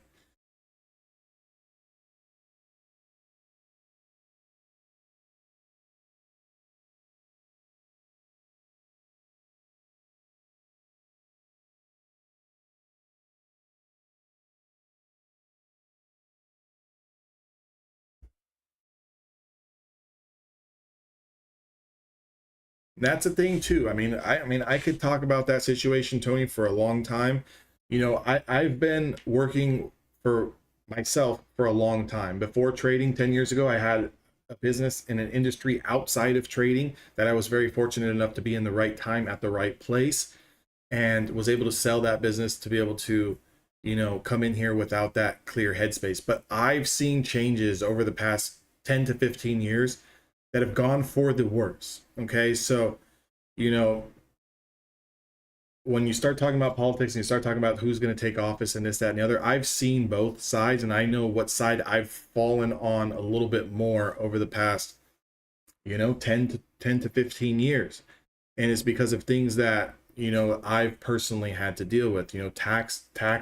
Taxes was a big thing that I had to deal with, and policies that were made from one of the sides had a lot to do with with my industry's business as a whole.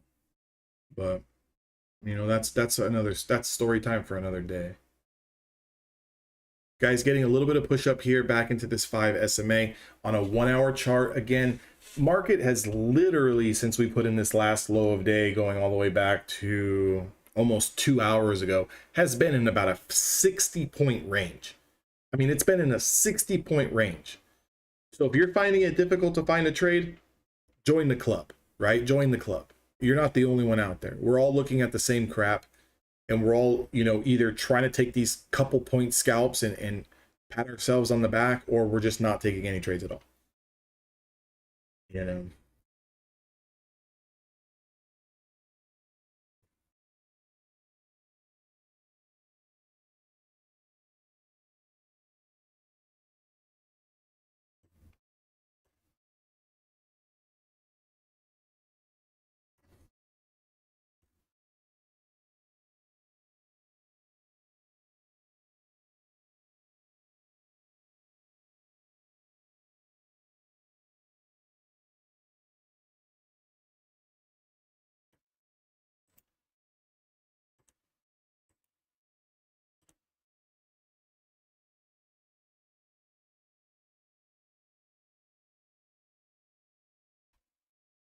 Nice. Like I said, make your money however you can.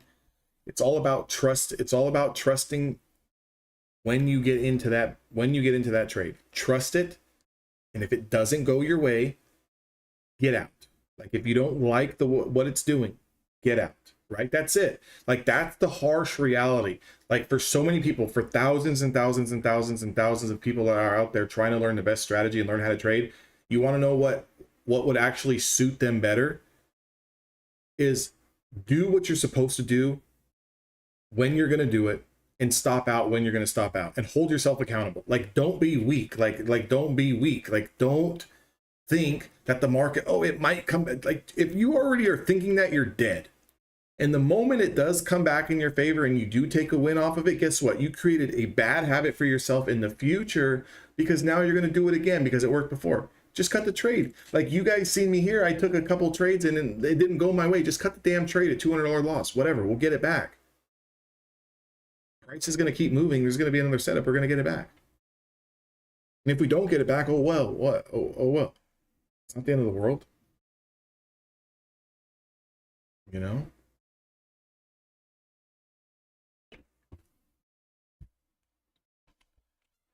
It's not the end of the world.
So some of those metrics from those scalps, again, guys, I'll just get like, because there's nothing going on here, so I could just kind of like go over. I mean, you guys can also try this as well. You know, like if you do, like, again, I always have to throw the disclaimer. If you have a little throwaway cash where you can go out there and buy a couple of AJ, I never look at the ES. I never look at it. Again, that's just because I don't trade it. As far as looking at it for confluence, no. I mean, typically speaking, AJ, typically speaking, your Nasdaq should always, this is how you know if you got a fluid market. Okay, this is how you know if you got a fluid market.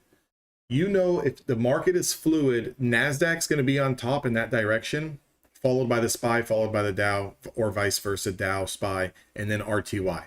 Okay, if you have a non-fluid market, you're going to see one of those other indexes leading the way, and then you're going to see the Nasdaq trailing.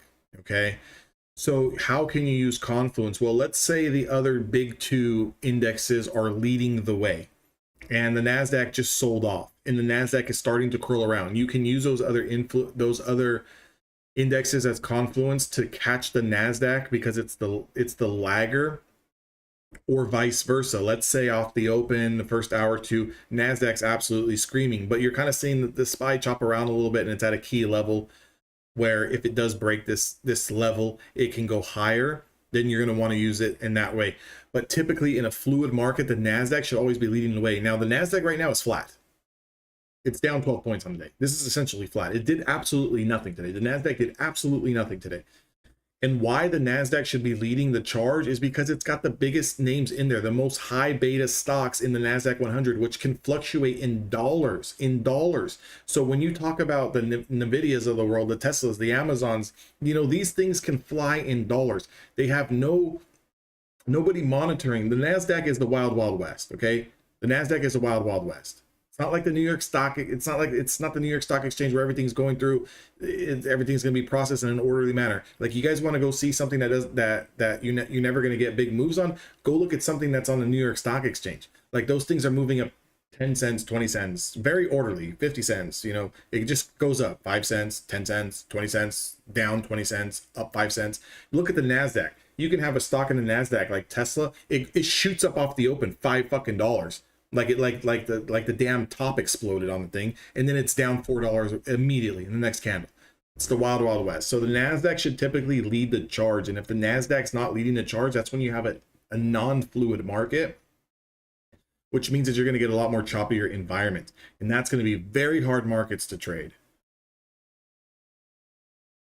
If someone is looking for a more orderly move where you can manage things a little bit better, I would definitely recommend trading the ES. I mean, you can typically put like a 5 to 6 point stop loss on any ES trade, and you're probably going to be pretty good on that risk management. You know, like for example, let's look at the average true range right now is almost 30 points. It's 28 points on the NAS. Right, that means we can fluctuate in a 5 minute time frame, you know, anywhere between 20 and 30 points. Right, we look at the ES, that's out of control, because if we want to trade bigger size, you know, that's going to be out of control. We look at the ES and we're operating right now at a 6.3% ATR. So we could essentially set like a 6.7 point take profit, and that's going to cover one full bar. It's going to cover the range. Right, now obviously we're not going to shoot for 50 points on the ES, but your stop losses and everything can be easily more managed, right? Because it's more orderly. It's more orderly.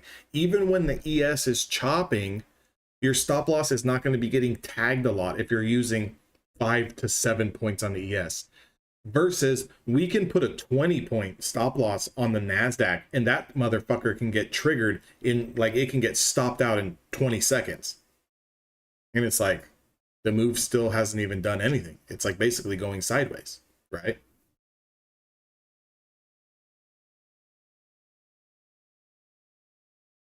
RTY, same thing. We got a guy in our room who trades the IWM options. He likes them.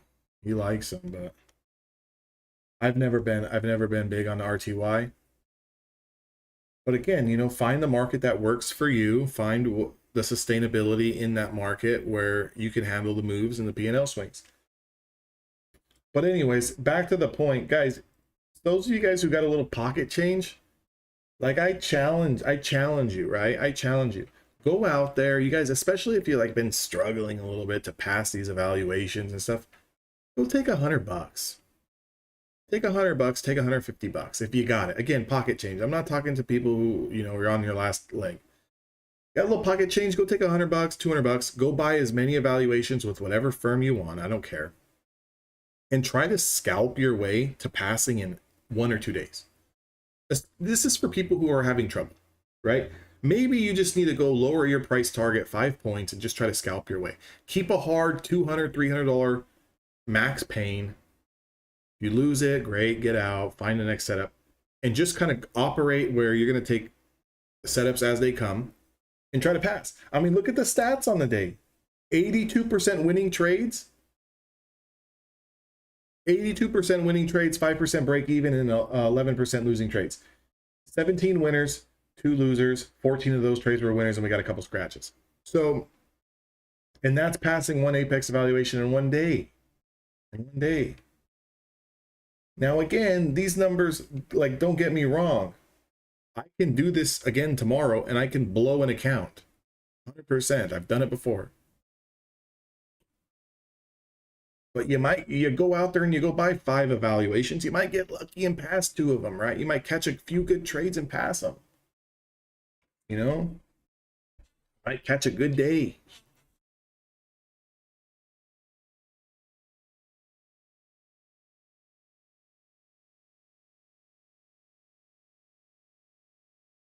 Nice, Caleb, nice. I never understood any of you guys who traded that Forex crap. That's my opinion. I never understood any of you guys who did that. Those markets are slow. And then I remember it was years ago, not even a long time ago, but a couple years ago, I would see some of these Forex guys that were saying they were trading US 30 and they're like, oh my gosh, this market moves. And I'm like, they have no idea. Why don't you come over here and trade the Nasdaq? And then they started trading Nas 100 and they're like, oh yeah, I'm making big gains on the Nasdaq, but you got to be so careful. And it's like, we've been doing this over here on this side of town for a while, you know? But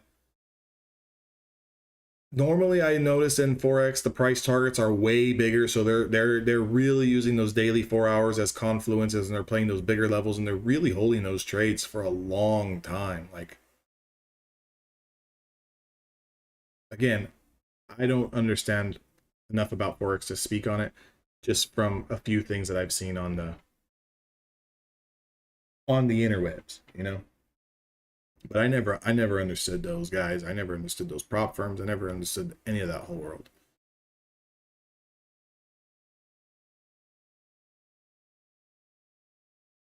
Yeah, exactly. Especially if you are a scalper. Yeah, futures is going to definitely be right up your alley. Besides 20 SMA plays, what do I use?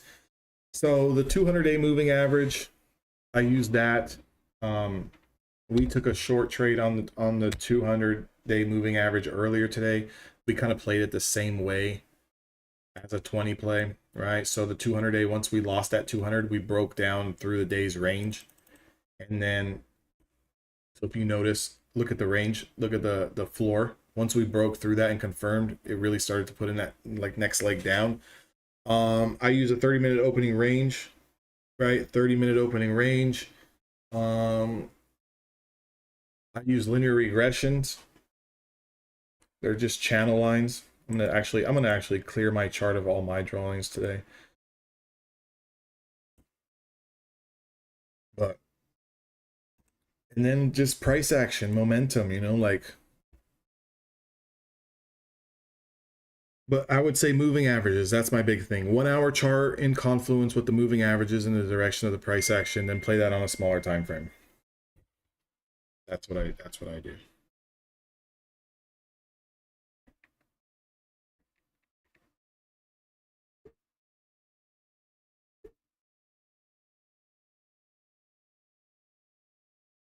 Guys, make sure, you know, this day is coming to an end. Make sure you guys are hitting the like button on your way out of here. As you guys start trickling out, I would highly appreciate that. Definitely helps out the channel. Definitely shows me that I should keep coming back here. Again, I do not consider myself a streamer, so I don't really do this every day. Like, for those of you guys who know me, you guys know I'm an options trader first. I trade prop firm on the side, and I make YouTube videos basically kind of recapping and showing how I trade. That's it. And like slowly, as of recently, kind of been getting more into coming on stream. But if you guys do enjoy it, you know, I can keep showing up. I'm sitting here anyways.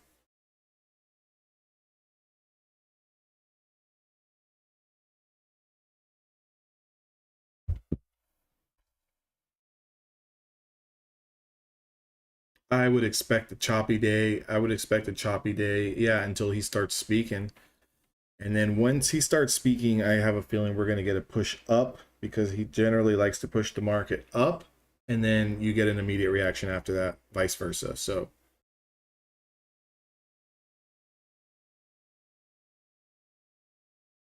Caleb, thanks, buddy. I mean, you got to keep it real, right? Like, it is what it is. Like, I can easily, like, I could easily sit here and just say, hey guys, like, use this strategy and put on this size, and you're going to pass every prop firm evaluation, and you're going to, you know, go get 30 accounts, and you're going to take out $50,000, or it's not realistic. Can it be done? Absolutely. It takes a lot of, for one, it takes a lot of time, it takes a lot of money, it takes you know, experience, confidence. You know, you're going to lose accounts. Like, I passed an evaluation today. For every one that I pass, like, I know my numbers off the bat, like, and I'm not afraid to say it. For every one that I pass, I'll probably lose 3.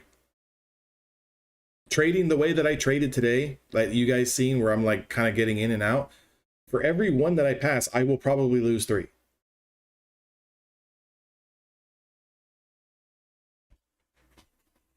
That is what it is. I might get lucky and pass 2 out of 3. But for every 3 that I take, I will probably lose 2. You know, so again, but the whole goal is to not, for me, is to not trade them. Now, if I bought 3 today and I tried to trade them the way that I trade my funded accounts, it's going to take me some time. Like, it's going to take me some time to pass, like probably 3 to 4 weeks.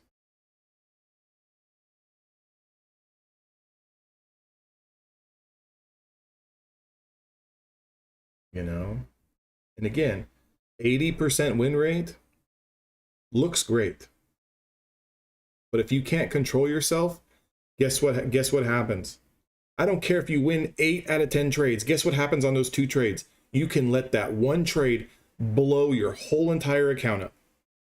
Again, people have asked me before, like I've been asked so many times, if you can win at 80% trading that strategy, why don't you just copy trade 20 of them? Because guess what, smart one, like when I take a loss, like, it might be a $500 loss, and I might have woken up on the wrong side of the bed today, and that $500 loss is going to trigger me to want to get back in and double down on my size and cause me to spiral out of control. So it's not realistic. It's not realistic to do day by day and copy trading 20 accounts or whatever. Like, I don't, like, again, I don't even have 20 accounts. Like, this account will make number 10 for Apex, and I have 3 XFAs. Like, my whole goal right now, like my whole serious goal right now is to get max size with all of them. That's my number 1 focus right now.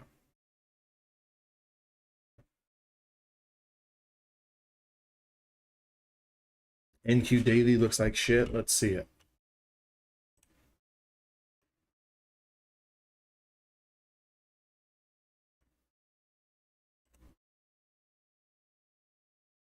Yeah, NQ daily does look like shit. Kind of consolidating. The only thing the daily chart has going for it right now, it's overall supply.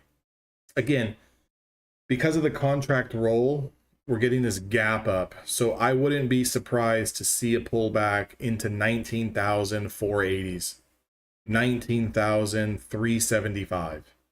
and then push higher. I think that the market sees 20,000 before not too long, but I think we're going to pull back 200-300 points before we get there. So again, it looks funny like this. Whoops, you guys can't even really see that. It looks funny like this because of the contract roll on these Decembers.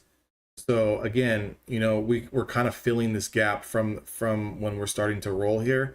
But I could see a little bit of a push down into the 450s to 500s before we kind of hold.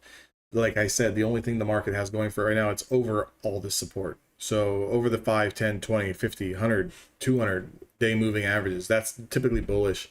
So again, any pullback, you're looking for bounces off these areas. Like bounce spots is like 19,496, 19,300, 19,130. Those are your big bounce spots that you're looking for. So as long as the market is trading over those levels, you definitely have to give your respect to the bulls, because, you know, they're there. Like, you know, these bulls are there. So 5 minute 20 SMA play here that's set up. I'm not trading anymore, but what's the high price? 19,637, just shot up to 19,650. I mean, did anyone take it?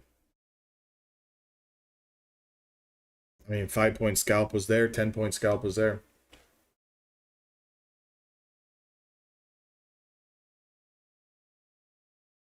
All right, guys, I'm getting off here. For one, I'm parched. Two, I'm tired. Not physically, mentally. I'm gonna go for a walk. I'm gonna grab some lunch. Only thing good about being in California is it's 12 o'clock. It's 1 o'clock, so I got the whole day ahead of me. I'm probably going to put out a recap video today if you guys want to tune in. Those of you guys who are new to the channel, thank you guys for showing up. Burgers for lunch, yeah, something. Got to get something. Make sure you guys follow along. I'll continue to show the journey here. And kind of shoot the shit, you know?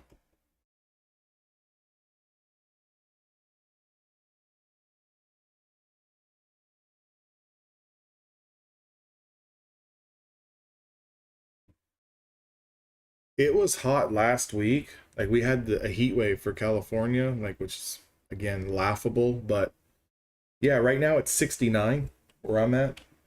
But I live right by the ocean, so like the beach is like 2 minutes away, drive time, not walking, drive time. 2 or 3 minutes away.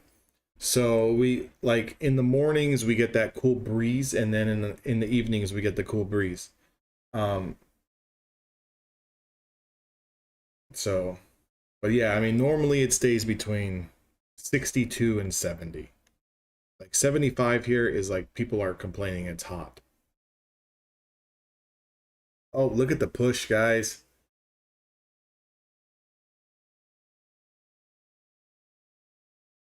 The push on that last 20 SMA play, fantastic.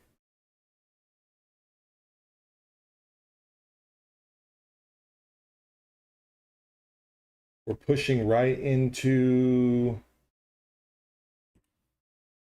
yesterday's high. Is that yesterday's high I'm looking at?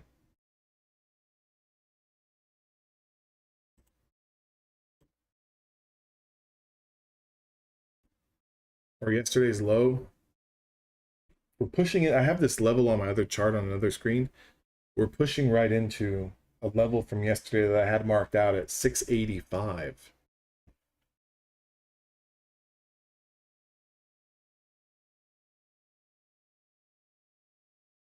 So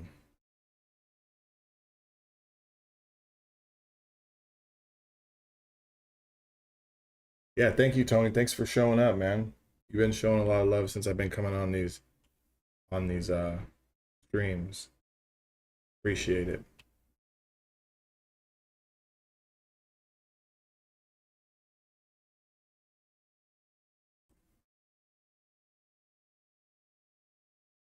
Yeah, I got nothing left. I got nothing left in the tank, guys. All right, guys. I'll see you guys all hopefully tomorrow. Yeah, more than likely tomorrow, right? FOMC tomorrow. I'll see you guys tomorrow. Let's see what kind of shit show we get into tomorrow. Again, might be down 5,000 tomorrow by the time you guys see me. Who knows? But we'll see how we do tomorrow. Again, stay safe. I hope none of you guys are putting on a trade in the last 5 minutes of the day. Go through some of your trading, go through some of the stop losses and take profits that you guys have, kind of make some adjustment going into tomorrow. Again, my best opinion for tomorrow is this: do not hold any positions through the news, okay? Because just as easily as it can hit the take profit, it can hit the stop loss and take profit at the same time, which means that like you're going to be getting out for a loss, and then it still went in your favor. Let the news come out. Let the initial candle, whether it be a 2-minute candle you trade, a 5-minute candle, let it go, right? Let it go, and then build your levels off of that. If you need to, if the day starts off choppy, cut the price target in half. Okay, cut the price target in half. And if that's still not working, cut your size in half. And then live to trade another day. Just take a few trades, live to trade another day. Don't be like these people you guys see, and I see you guys. Who am I looking at? I'm looking at you. I see you. You guys hear about the person who had 5 contracts through the news and they made $20,000. You want to do that. Don't do that. I'll catch you guys all next time.